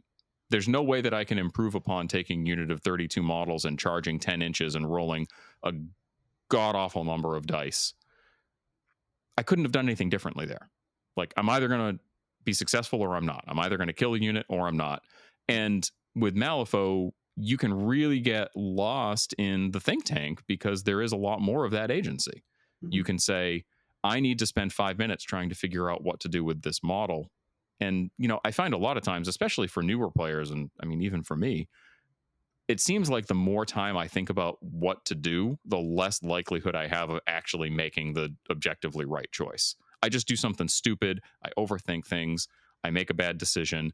And then, I'm a pretty positive person, as Dee has told me. I don't tend to get real feels bad at myself for screwing things up in game, but a lot of people do. I mean, like, it's very reasonable to get frustrated because you identify that you screwed something up. So I know D and I have had a couple of discussions about that. He's admitted that he's had some of his own frustrations. I'd really like to hear from you guys how you've dealt with your own learning experience, your suboptimal play. Does it get to you? How do you get around it? Tilt is a thing, right? Like Mm-hmm. it's true of all things, not even just in games. Like I think it's just like one of those things that all humans go through at times. Um, I don't know. Like there's games. I think for me, the games that I go on tilt most are the ones where I'm just absolutely getting crushed. Whether it's I made a bunch of really dumb choices, or their RNG got a little hotter than mine. Whether it's through card flips or dice rolls. So like you think you made the right play, but randomness says no. Uh, right. So like those are the things that I think can put people on tilt the most. Yeah, But it's I don't know. I like to play these games to have fun. I'm not like I am competitive enough that I want to do well, but not so competitive that I'm going to be a tryhard in the game. mm-hmm. So like as an example, in Infinity, you can do things like measuring zone of control. And there's no pre-measuring in the game. So people will be like, "Oh, I'm checking zone of control. I'm checking zone of control constantly to get that perfect information." Mm-hmm. Whereas I actually like the fact that Malifaux does have the pre-measuring, as long as someone's Yeah, not like pre-measuring everything, which can add to long games. It helps reduce some of that uncertainty of like, is this the right play or not? Because you know yeah. where your guy's going to land. Um, but yeah, Tilt's a weird one. Like I think it's a very individualistic thing of like how you manage it, how you recognize it, and decide what you want to do about it. My general rule of thumb is, as someone who might have a little more fire in their belly in the middle of a game than others, just put it that way. Uh, I do so, and a lot of people have actually asked me about this, and I've had to clarify it a lot. Is someone who has a lot of spark of life. Let's just put it that I don't mind losing, and I don't think a lot of people do. I don't think people really mind a loss as long as they felt like it was a fairly close game, or they got to like play the game, right? I think that most people, when they have a bad tilting session, is they go there. Well, and this isn't for everybody, obviously, but I think for your most level-headed players, when they're going to a table to play, they just want to feel like they didn't waste their time. Mm-hmm. So we don't have a lot of time to play our games. We have our obligations we need to do. We have kids we need to abuse. We have drinking problems we have to fulfill. I get it. It's fine.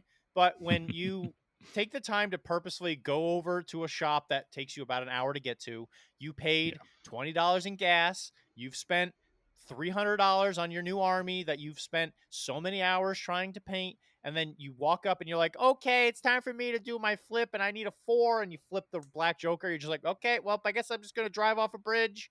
I'll see you later. Bye. So I don't think it's so much that people find their self-worth tied up in the loss or winning of a game. There are people that do, don't get me wrong. But sure. I think that generally speaking, most people, when people go to play these games, is they don't want their time and money investments to mean nothing. And I think that's what gets people, in that Mm-hmm. it's like if you went on a vacation and then like you got to Florida and then you got hit by a hurricane. You're just like, I could have Yeah, gone at any other time. I could have gone anywhere else. I could have done anything else. And it wouldn't have felt like I wasted an entire week of my life. So when it comes to you going to games and having those games, most of the time what calms me down is I just think to myself, the next one's going to be better. Some games you just got to go through it, and I think games that have comeback mechanics are a lot better about this. That's the one Mm-hmm. nice thing about MCP that I think does better than anyone else, is that they do have good comeback mechanics.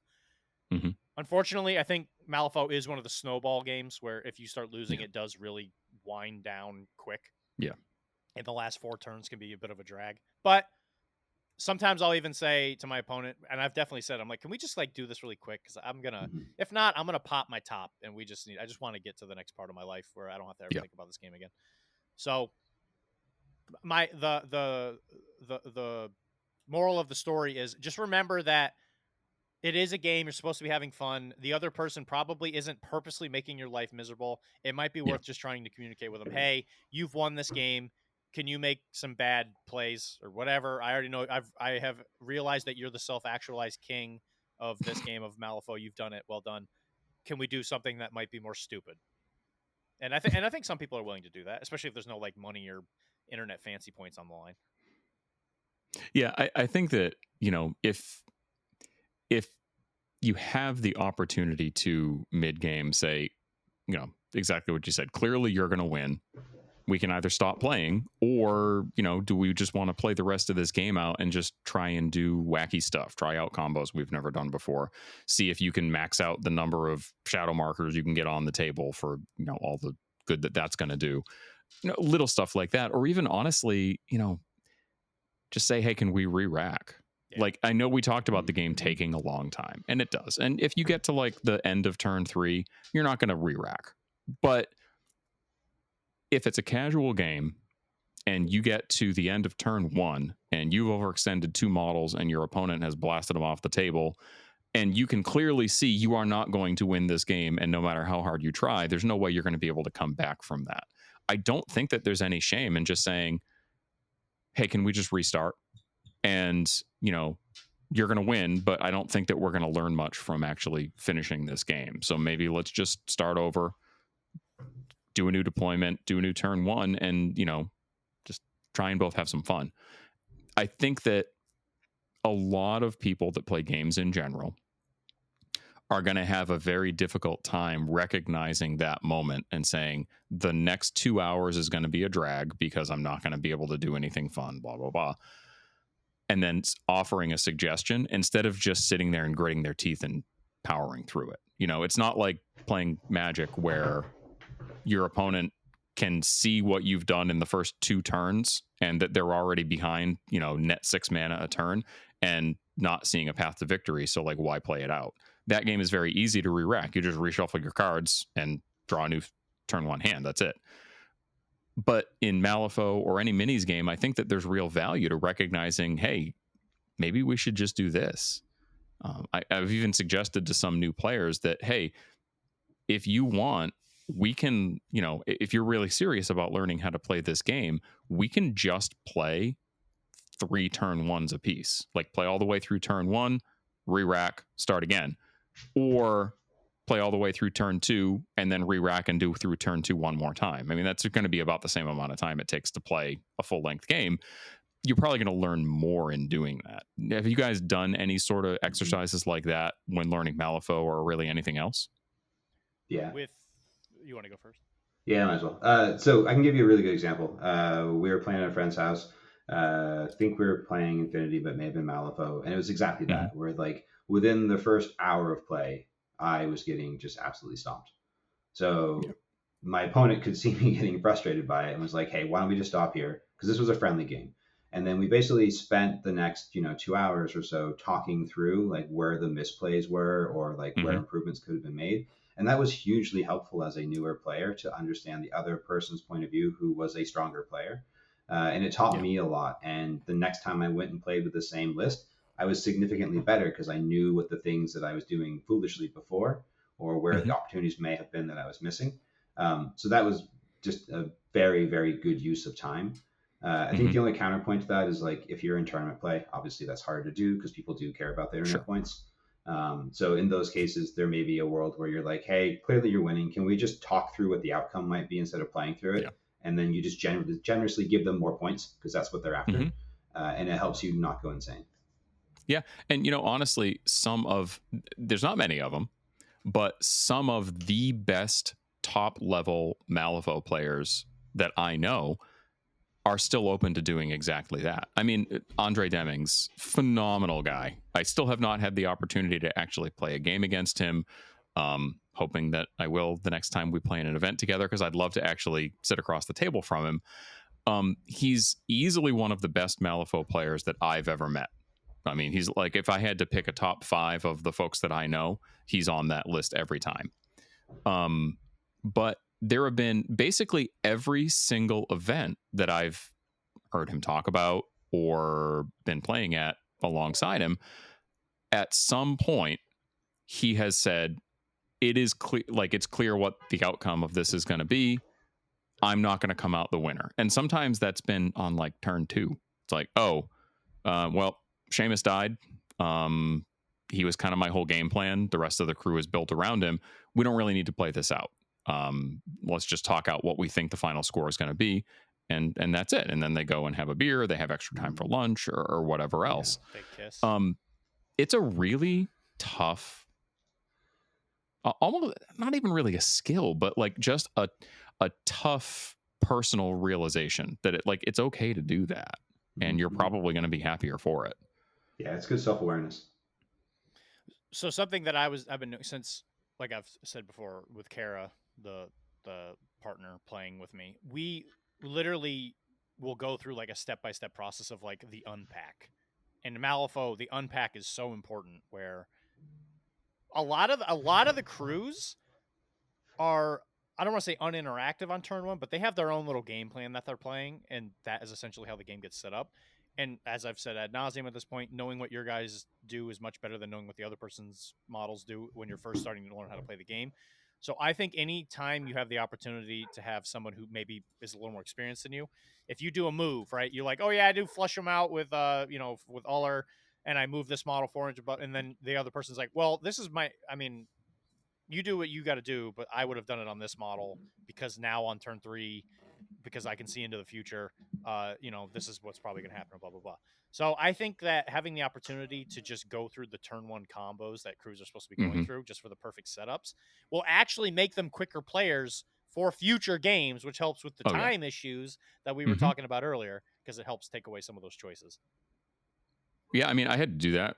I'm honestly, I'm still learning McCabe. Like, I've had him in Thunders. I played Thunders for the prior year and a half. I've been on Explorers now, and he's still one of my most picked masters. I still screw stuff up on turn 1 with him because there is a really kind of prescribed order of operations, and sometimes you mess up your deployment and you realize, oh, I have 3 models that aren't within an inch of this other model that counts as a scrap marker, so now I'm going to draw 3 less cards, and I have to activate my models in a very specific order to make sure I maximize this turn 1 card draw engine. I think that if I hadn't taken the time to do a couple of just turn 1 onlys with live opponents with that master, and usually we would do it on Vassal just because we can play any time of day, we don't have to drive to a shop for it, you just sit down, hop on with a friend, and then do your thing. It really, really helped me learn how to actually use the crew more effectively, and I'm honestly still learning. I could probably use to do that now that I've kind of changed up what core crew I take. Have you guys messed around with either doing a lot of those like repetitive turn 1s or really narrating things to your opponent? Have you ever used an online program like Vassal or Tabletop Simulator to do that kind of stuff on your own time? No. Yeah. Quite honestly, no. Okay. Yeah, no online games. Then I'll just use that whole little fucking question that was not worth asking as a suggestion to both of you and anybody else listening. Try doing some of those solo turn 1s.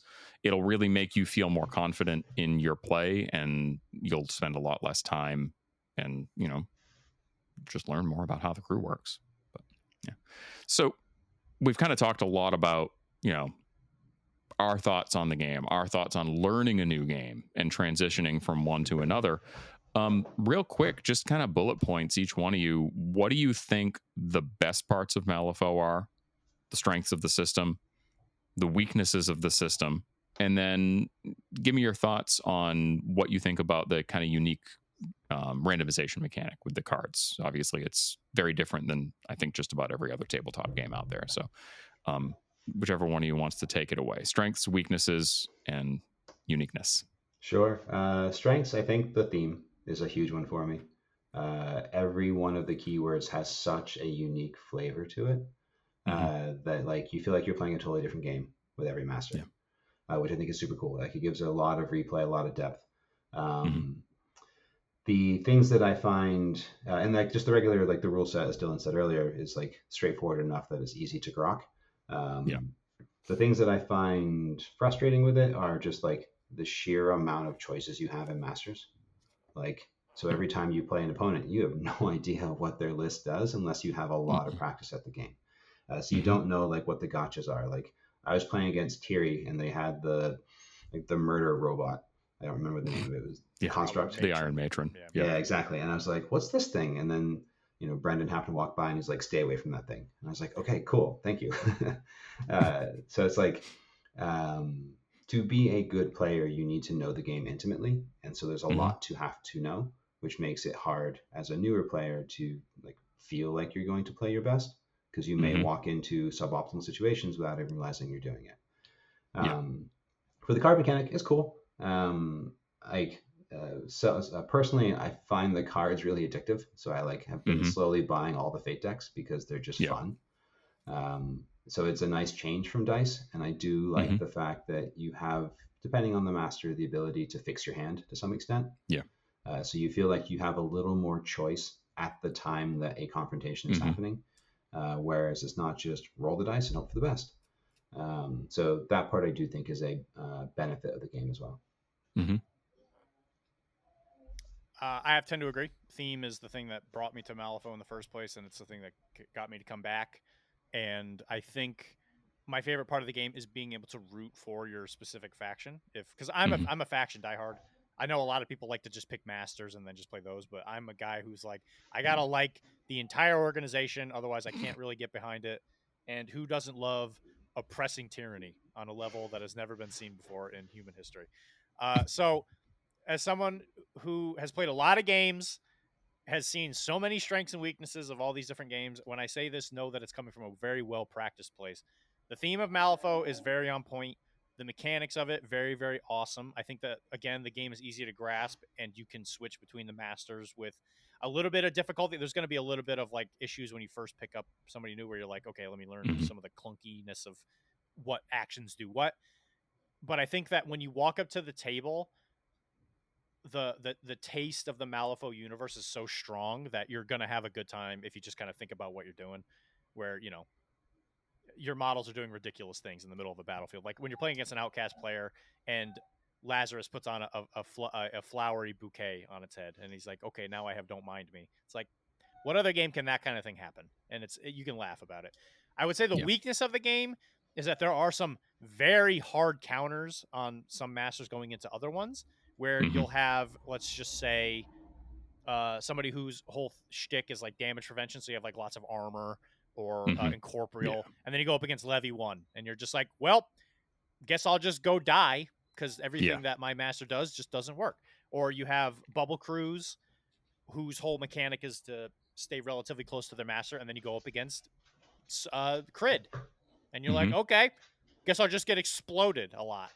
So I think that, unfortunately, there are some masters without prior knowledge. If you walk into it, you're going to line yourself up for a bad 2 hours, which isn't necessarily fun. Obviously, a good player could probably play out of it, but that takes a lot of time. It takes a lot of dedication, and that takes a lot of work. Yeah. And not everybody has time to do that. And then what was the third part that you asked? Just kind of some of the unique aspects of the game and what your thoughts are. One of the things that I had mentioned was just the way the randomization mechanic works. And then another one that occurred to me while Jay was talking was the uniqueness of the scoring system, because I do think it's drastically different than really any other game I've played, between the shared objective and the secret schemes and all that goes into scoring them. So I think the card mechanic is obviously one of the best parts of the game. It's very novel, and it does actually reduce randomness in a lot of ways, where sometimes when you're playing a miniatures games, you just cannot stop rolling ones. But you know that in this game, once you flip the fourth one, there is no other one in that deck, and you can somewhat make your plans based on if you can do some kind of card counting, where a lot of times, I'm always trying to stay cognizant of the fact that, did the black joker hit either one of our discards? Did the red joker hit either one of our discards? Because if you don't, the fact that the joker is such a pivotal shift in whatever's happening can completely change your game plans in some ways. So I think that is a very cool, simple way of adding a lot of butt squeezing pressure because you're nervous about what's about to pop out of that deck. So I think it adds a really cool flavor to the game. And as far as scoring goes, I know that when it comes to like sports, something that the sport leagues are always trying to do is they're trying to, in general, increase the scores, because people, for some reason, they really like numbers that go up. They like high numbers. In my opinion, the scoring mechanics of Malifaux can be somewhat frustrating because of the fact that you can set up this perfect combo where you get into the enemy's backlines because you have protected territory. Maybe Power Ritual wasn't in the set or whatever, so you were going to get 1 point from it, and that's if the turns play out, because a lot of times you don't get to that 5th turn. So it feels Mhm. really bad when you're in the 3rd turn and you're like, oh, finally, I got protected territory because I was able to break through the line. And then they're like, okay, this is the last round, guys. So now you lost that point because you can only score one or the other. And Mhm. the actual numbers are lower, which I think is fine because it makes people feel better. Like if they don't do so good, it's like, oh yeah, it was only 2-5, Mhm. whatever.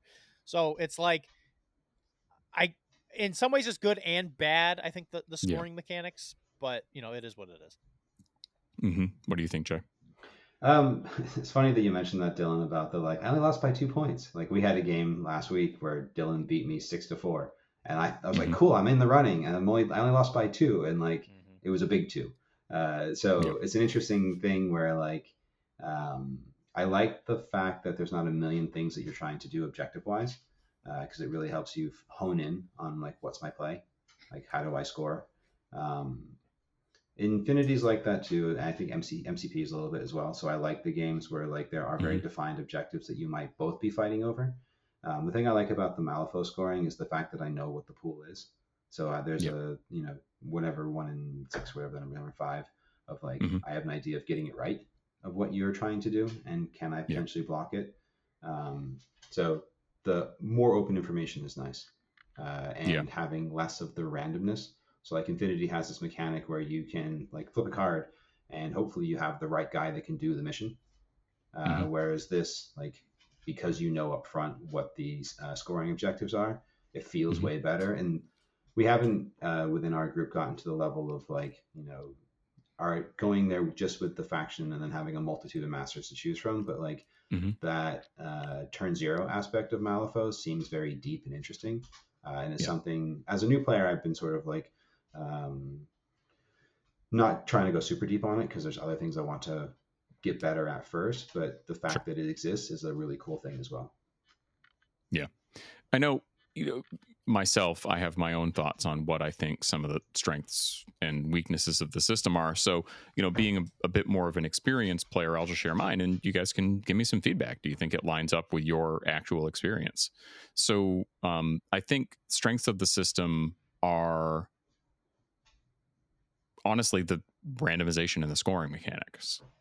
I think that those are the things between the use of the cards and the way that scoring is calculated, and also having a pool of 5 schemes to choose 2 from every game means that if I'm, for example, playing Ice and Fire, that's the other one I've been playing a lot of lately, I'm using the Martell faction. Okay, without getting into the mechanics of why, there are a couple of the scenarios in the current kind of gaining grounds of that game, the tournament packet, that Martell just has a really, really hard time with, especially if they get paired against a very aggressive opponent. A lot of times they don't really have the ramp up time they need to play their game. So in Malifaux, if you were only looking at strategies and you played only Perdita, we'll use that as an example. If the only strategy choice were votes, and that's the only way you can score, you just can't really play Perdita. If you run up into a fast interacty crew like a Colette, you're just going to lose every single time. So I think that the biggest strength of the system is the secret information and scheme selection process, because I feel like it really lets somebody play a keyword or 2 keywords and not being able to touch them at all because there's too many scenarios that they just can't play the game. That I think is a really big deal. And if you're playing a super aggressive crew that can't scheme points, you can always just kind of work on killing your opponent's models, and you might not win directly because of that, but you might win just because they're not able to score as many points, and then your total point cap, so to speak, is sort of lined up with each other. Yep. Not everybody likes getting their models blown off the table, so sometimes that can create some feels bad for the opponents. Dylan, I'm looking at you because you're going to be playing Perdita soon, and I don't like that. But that I think is the core thing that I view as the biggest strength of the system. The card mechanic is great. It does have some issues, and I'm going to get into that with the weaknesses that I'm going to kind of talk about in a sec here. But I think that is not the first thing I would have looked at and said, oh man, Malifaux looks like a super cool game to play because of the way scheme selection and point scoring works. But at the end of the day, I think it's the strongest thing the system brings to the table. Weaknesses, there's really one that comes to mind, and this I think is more of a high level thought than like a new player friendly thought, but that's that the resource generation and management portion of Malifaux, I think, can be very intimidating for some people, even though it seems very cool. It can also cause people to make really suboptimal decisions. So what I mean by that is, like, I've never really played another tabletop game that has such a focus on resource management. You're managing the cards in your hand, the values of them, the suits of them. You're also doing things like saying, hey, I've got a 1, a 3, and a 5, and I have this one mechanic that I have to discard a card for. These cards suck. So, like, obviously, I'm just going to use that mechanic because I don't care about losing the cards. But having to have that kind of second level thought of like, well, wait, if I don't use these cards, I can discard them at the end of the turn, and that's going to make my deck stronger for the following turn. So, we've got the resource management piece. We've also got the pass tokens as one of those resources. Obviously, I mean, in some sense, AP for models is a resource. All right. So anything that breaks the resource generation or management aspect of the game, I think can swing things way too far towards one crew, even if across the board their other mechanics are very fair and in line with what they're playing against. Example of that is a crew like Yoko 2 we were talking about before. Dylan said, we get this Yoko 2 player and they're really good. It's tough to beat them. And part of that is obviously there's some good models in the keyword, sure, but there's good models in every keyword. I mean, Perdita's crew has things like, Francisco, Santiago, these models with very high impact actions. And especially in Perdita 1, there's only so many of those actions you can take because you just don't have card draw. If you run out of cards in your hand, you could have a stat 8, but still flip a 2 and your opponent beats you by 1 and you miss. So the crews that really swing the balance too far in the resource generation department, like Yoko 2, she generates pass tokens, which are something I have very strong opinions about. I'll share in a sec.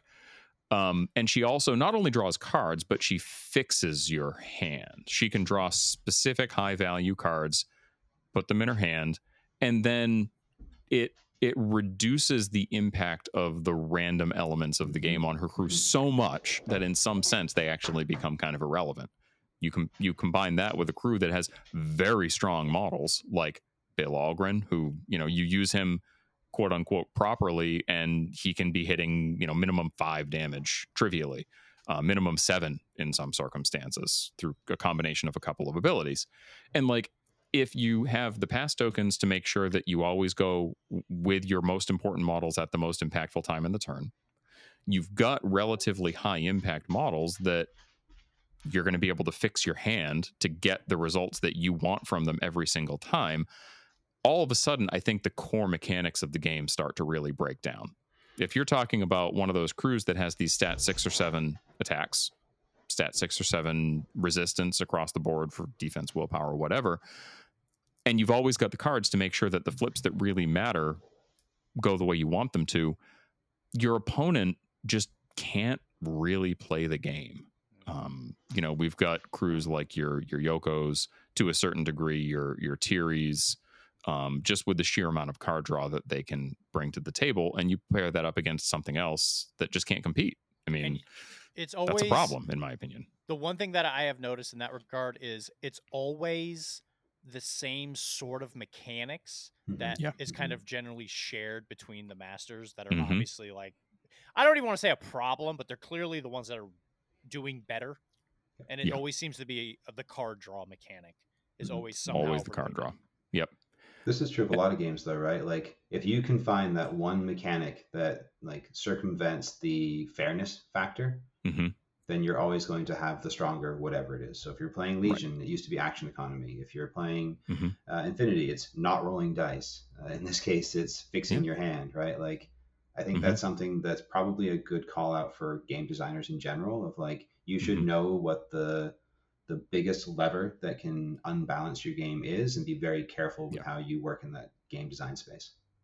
Yeah, I mean, if you look at a game that uses dice instead of cards, which is most of them, most of the time the impact of your model's actions is going to have really more to do with the number of rerolls or the number of plus bonuses that you can get versus the number of negatives your opponent can throw at you. So, if you're using a unit of 10 models and one particular army has access to, we'll just say 30 rerolls a turn. We'll just pretend that there's this, hypothetical game where you have a bank of rerolls that you keep track of. Well, 10 models with 30 rerolls a turn is always going to be better than 20 models with 5 rerolls a turn. And you're not really going to get to the point where somebody's drawing 20 cards and one person's drawing 0 cards. But there are some matchups that can happen. It really can. So I think that holistically speaking, that's one thing that, Weird, as they're reevaluating where they want to go with the game, maybe looking at a new edition with some significant across the board rules changes, even if they don't rebalance every model, really needs to kind of keep in mind. Should we be able to generate pass tokens at all? I don't think so. I don't think that pass tokens are a good mechanic in the state that they're in right now. One of the problems with the M2 was if you had last activation, you would probably always score your points and your opponent would have a really tough time playing the game. There was no pass token mechanics, so you would just, I used to occasionally play a Summerteeth Jones crew that had 14 models on the table at the start of the game, and then I would summon even more Bayou Gremlins throughout the course of the game, and now it's like, okay, well, now I'm going to get the last 6 activations every single turn. So I'm always going to score my points. There's almost nothing you can do about it unless you can somehow manage to kill my key point scoring models. Well, pass tokens got introduced in 3rd edition. And ostensibly as a balancing mechanic to those, activation waterfalls, I guess I would say.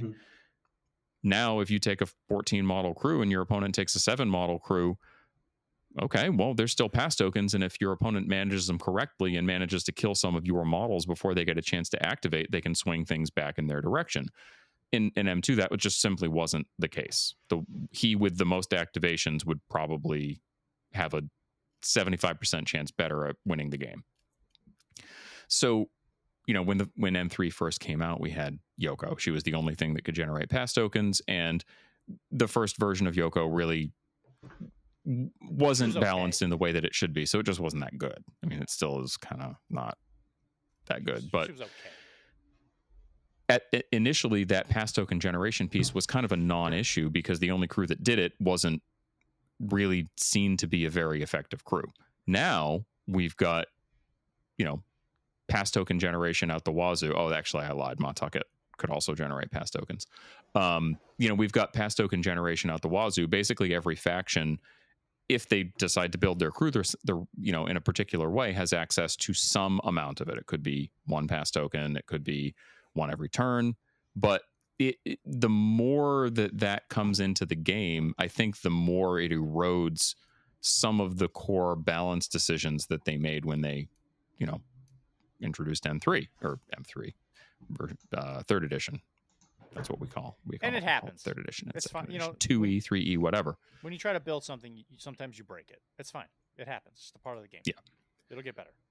So I think this is the most ridiculous, long-winded answer, and I have a tendency to diatribe. There's a reason the show is called Boring Conversation, and one of my favorite masters is Zip. Anyway,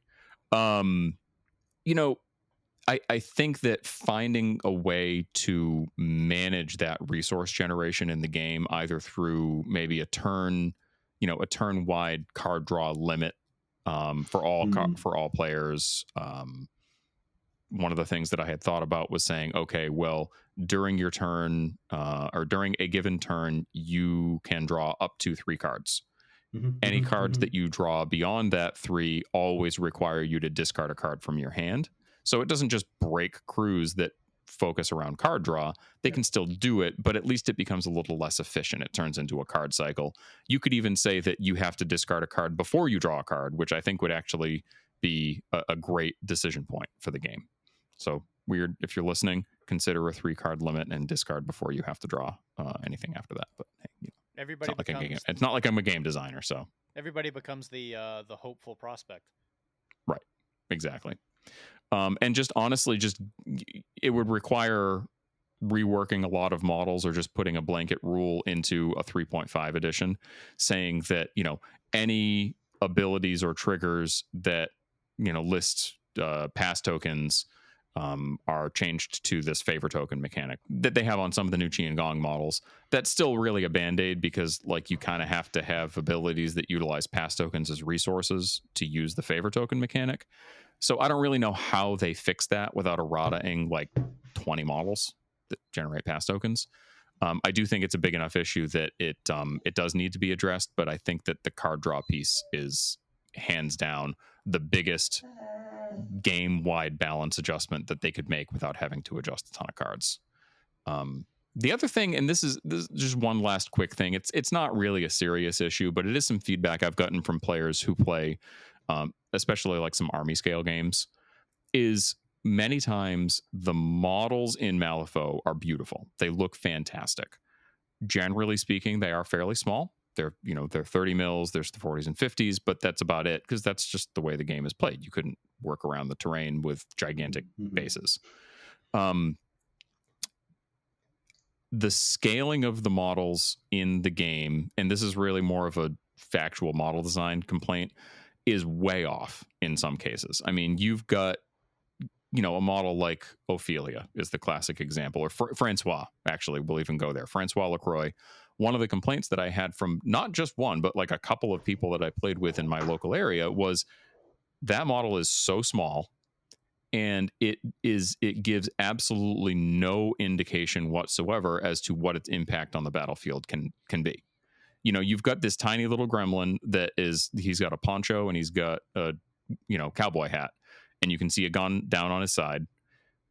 To suddenly say, oh, okay, actually he's going to charge you and he's going to attack you 3 times with his dueling sword that you can't even see on the model, and there's no indication that he is a close combat model at all. He's going to take 3 attacks. They're all min 3, but I can crit strike, and then I'm going to be able to, you know, take 1 extra action with another model. A lot of times the impact of the model on the table is not represented by the actual physical sculpt of the model, which some people see as kind of a turnoff. And, you know, the other thing that I find a lot is when I was playing a lot of Zoraida, I used the Groot Sling, which is this fucking gigantic thing. It looks like a giant, like, hulked out reptile with a, you know, whip tongue. And then for my opponent to see that gigantic thing and think, I have to kill that immediately because it's giant and it's stompy and it's going to rip my head off.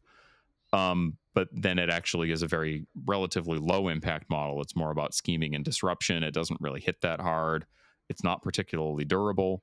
So I don't think it's a major issue, but I do think that as they design more models, I really think that Weird could be a little more cognizant of scaling the model versus other models within the range, and then also scaling the model with its intended, you know, battlefield presence, so to speak.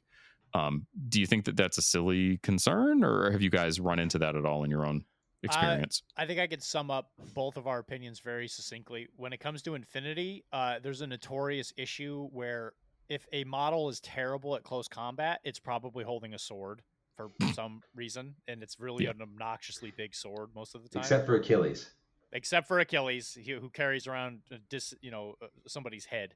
So I think that's probably not a weird problem. I think that might just be miniatures gaming in general. I don't think there's really much you could do about that. These companies got to sell models to make money. It's just a part of it. Yeah, I mean, realistically, big models probably just sell better in general, and they allow you to just do more impressive things in terms of the sculpt. And, you know, we've seen what happens if you take a 30 mil model and try to make it too exciting looking is it just overhangs the base and people get annoyed, and then you get things like the Malifaux Rex or some other gigantic sprawling models that are very difficult to use with the terrain. Big models probably sell better. Big models don't necessarily work better in the game, and there is certainly probably a financial incentive to making big models. So I'm sure that my feedback there is one more of a personal taste, kind of a nitpicky personal concern, mirrored by a couple people, but not many. That doesn't make it not something not good that needs business to be advice. It doesn't need to be thought about, but it is something that I don't think that can be controlled quite that easily. Because you could even have a model that's bad, right? You give him like some melee weapon, like McTavish, good example, has a gator on his base, not good in melee, but they changed him. He used to have like death roll and stuff. He'd be like, oh look, alligator bite real hard. Right. Oh, now Stat he's a rifleman. 6, min 3, solid attack. So sometimes maybe when they made the model initially, they were like, oh, he's going to be really good at whatever. And then they change it because of balance or whatever. So I think that's probably a little bit harder to have on like a long term. Sure. Because maybe before Francois, well, I played against a piece of crap for as long as I can remember, but Francois has always been probably way too good. And the fact that he is a tiny little idiot has never changed. But if he's gotten even better since the last time I played against him, it's just... No, he actually, I was using that as more of like an initial 3E and even a 2E example. In his current form, he's not that anymore. Good. So we don't need to get into that because you'll send me on a fucking rage-induced yelling fit. I will say, and I forgot to mention this before, the app is really, really good. Like one of the better ones that I've seen out there. So that statement around like, what's that little guy do? Like, you can just check the app and like see what your opponent has for their list. Yeah. Granted, it's hard because it goes back to that, like, how do you not slow play the game? So there's like layers and layers. But the app is really, really good. And I think that is a tool that could be used to better understand what each of those models do on the other side of the table. Or if you're in a friendly game, you can just say, what does that guy do? What does that guy do? And just that goes back to that like gaming contract where you're both trying to have a good experience or a good outcome from it. So I agree with all the things that have been said. Sometimes it's nice to have a model where you can look at it and be like, that guy's scary and I should be worried about him because he looks menacing. But I think you're right about many games seem to be upsizing their models for table presence, for ease of painting, ease of assembly, which is like topic I didn't mention about what I dislike about Malifaux. Oh yeah, absolutely. Their minis can be a pain in the butt to build. So I don't know. I think I would hope that designers of games are always trying to improve the table presence of their game and whatever that means for model design. From what I've heard, the models have gotten way better in detail from version to version. They seem to be not quite so itty bitty. So like the gammon, for example, are like so tiny that you whisper at them and they break. So I have, from what I've seen improvement in the model design and scaling. Yeah, I would absolutely agree there. I mean, like some people rag on, a lot of people rag on Weird for having these like unnecessarily complex models to assemble that have very delicate bits. And quite frankly, that's true for a lot of the range. The most, the kind of newer waves that we've seen of models, especially from like Madness of Malifaux on up, they've made incredible strides in all departments. I mean, finding ways to add a lot more detail to even small models on 30 millimeter bases while also making them easier to assemble. I mean, kudos to Weird because they've done a phenomenal job. I mean, if you go back to some of the second edition Bayou releases, I mean, those things are just... they were terrible. That Whiskey Golem can buzz right off with that swing. I mean, yeah, Whiskey Golem's a special case. Incidentally, I've said this before, but I've bought 3 copies of that model in my life, and it's the only time I've ever bought a duplicate of a model just so I could try putting it back together again. I have the original, like, actual not Nightmare Whiskey Golem, which I think is basically the Nightmare Whiskey Golem at this point because everybody has the Nightmare one because of all the prize support that got sent out in 2E.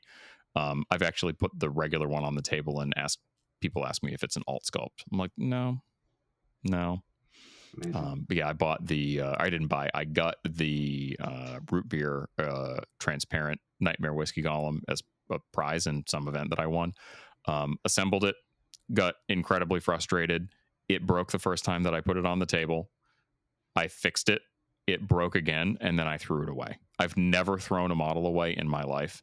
I got the regular gray plastic version of it, assembled it, and have had a couple of pieces break off, and I've officially retired it. So I'm back to good old, OG Whiskey Golem. But at any rate, yeah, I mean, like some of the 2E Bayou sculpts, Bayou Bushwhackers are one of the models that I've probably played more than just about any other model in the game because of the number of Mawtucket games that I've played over the years.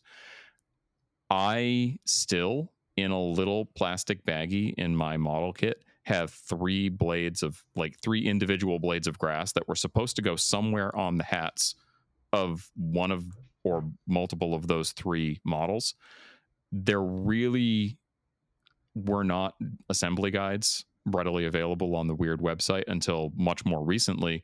And even then, the assembly guides that do get put up, I feel like there are many opportunities where they should take different perspectives, especially of pieces that fit onto the back or the side.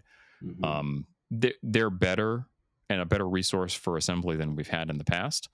But I do find that it is a frustration for some people to the point that they just don't really want to play or buy new models. Thank you to Doug Scoundrels, by the way, for running the Artifactors Union YouTube channel that actually he records live assembly of models. Anyway, there need to be, I think, more resources for even the modeling and hobby side of the game. It'd be really cool if, I know they tried doing like the painter and hobby streams a while ago, and they didn't really work out just because, some of these people are professionals. Like, you have to pay them for their time that they spend painting models on stream for you. But even having more Malifaux specific recorded paint tutorials, I think would be fan-freaking-tastic, especially with how small some of the models are. They can be pretty intimidating for people to paint. So, good opportunity there. So, we've been talking about the game for some time. I know initially, one of the final thoughts questions that I had for you guys, Dylan already kind of answered some of it, and it was, are you interested in playing other weird games? And evidently the answer is yes, because you're doing Through the Breach streams, and you even mentioned that you've got some other side models. Are you guys interested in expanding into other parts of kind of the Weird and Malifaux universe?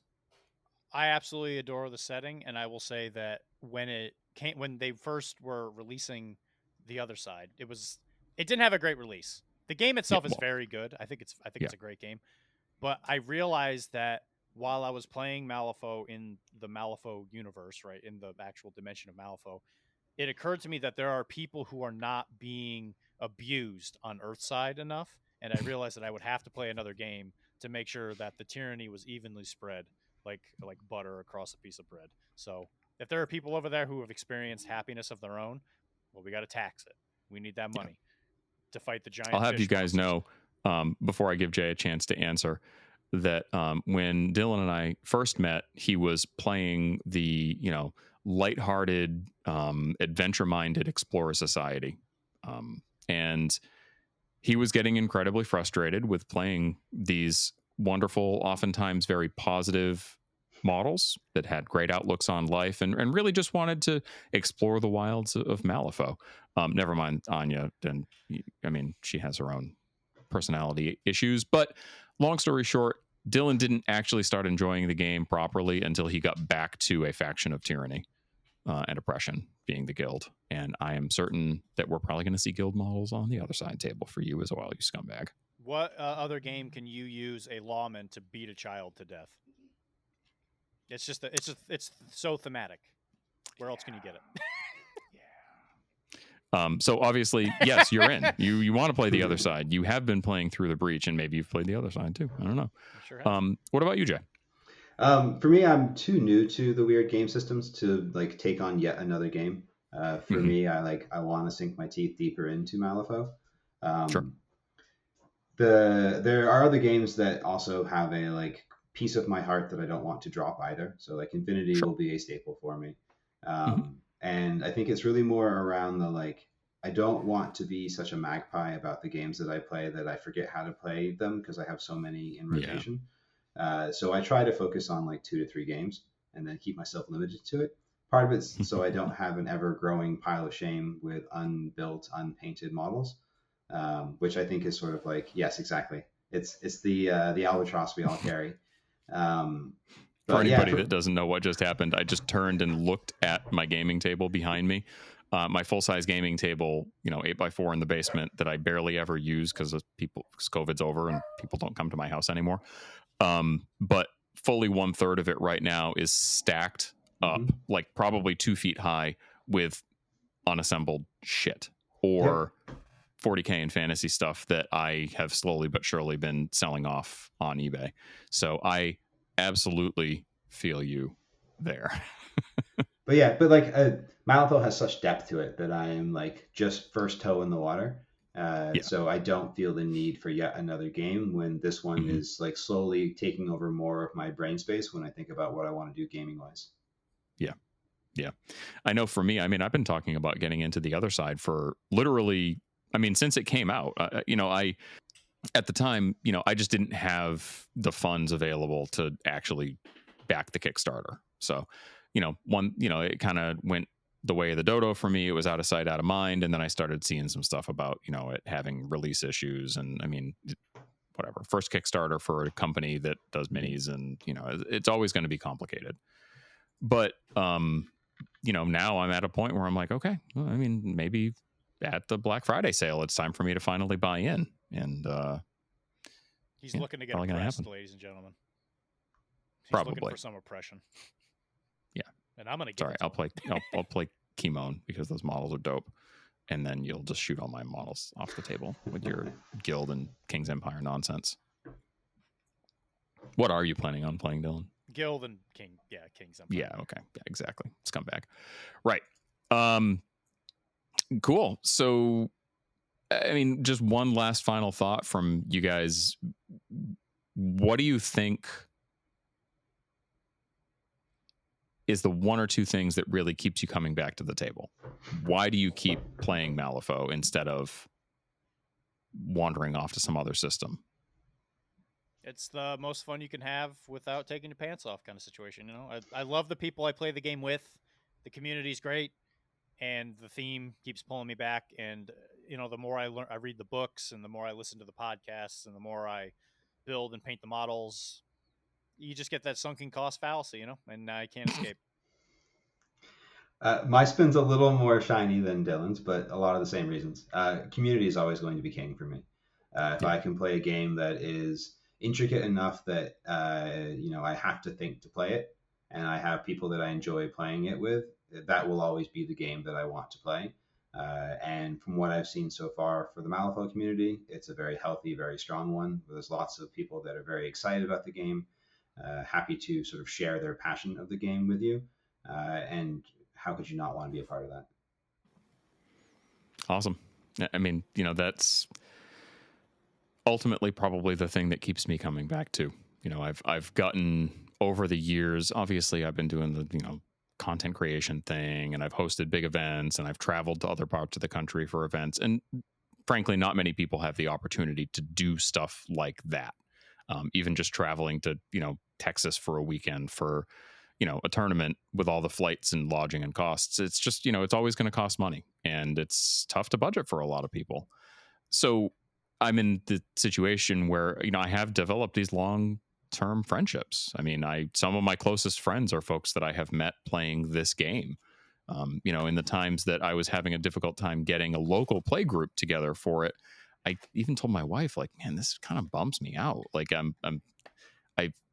I have all this time and energy and love invested in this game, and I just can't get out to play it on the weekends. And I think that honestly, it just comes back to that, meeting people. And I could play any game system I have in my house. I could switch to doing nothing but board games for the next year, because God knows I have enough of those sitting around. I have enough BattleTech stuff and there's a bunch of local play groups that I could say, you know what, I'm just going to go, and that's going to be my main game for now.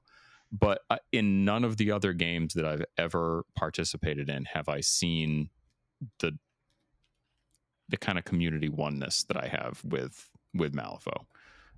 Folks are just cool. I've never had a bad experience at a tournament really that stuck with me. And I just, I could send Pete from Rage Quit Wire a message right now and be like, oh man, I'm really hyped about this one thing. You guys want to throw together a recording for it? And, 15 minutes later, we're sitting here talking to each other across the internet. Like that really is the thing that keeps me coming back. And I'm happy to hear that that's the case for you guys too. Absolutely. Yes, sir. Yes, sir. So anything else you guys wanted to share before we get the heck out of here? Make sure you keep playing games, have fun, listen to Arachne, become an Infinity player so you can become a better human being, and, keep your conversations boring, or so I hear. Or so I hear. You going to beat my ass the first time we play Infinity? I'll be nicer. Ruthlessly? Than you were to me. What you'll notice is that when I do demos, I actually have to play to the max of my abilities because my dice will cause you to still win the game. And I don't want you to think I threw the game for you. Gotcha. Cool. Anything from you, Jay? No, I think play the games you love. That's the end. Like, that's the thing. Like, whatever brings you joy, do that thing. And if Malifaux is it, awesome. It's a good place to be. Yes, absolutely. Well, I want to thank both you guys for coming on. I know we'd been talking about getting this recording together for a little while, and my own level of organization prevented that from happening. Come to find out, when you just say, hey, let's record this week, and then you don't suggest any times or put together a call sheet or actually nail down specific guests, pretty hard to get something together. Yeah. So I mean, really blocking out a little bit of time, especially on a Saturday morning, is rare and unusual, especially in my world with having 2 young kids. So I really appreciate you both hopping on, and hope to see you guys across the table very, very soon. Sounds great. Yeah. And thanks everybody for listening. I hope you guys got something out of this. And honestly, if you just want to join in the conversation, hop on the Boring Conversation Discord server. Link is going to be right in the show notes. I haven't really been utilizing the Facebook page very much, aside from occasional, just putting out, like episode announcements. Trying to figure out what the plan with the whole like social media thing is, or if I just honestly start a website and start putting posts up there. I don't know. It's a tough one, but long story short, I'd love to get you involved in the conversation. And the best place to do that is currently the Discord channel. So hop on in. Most importantly, keep your conversations boring and stay weird, folks.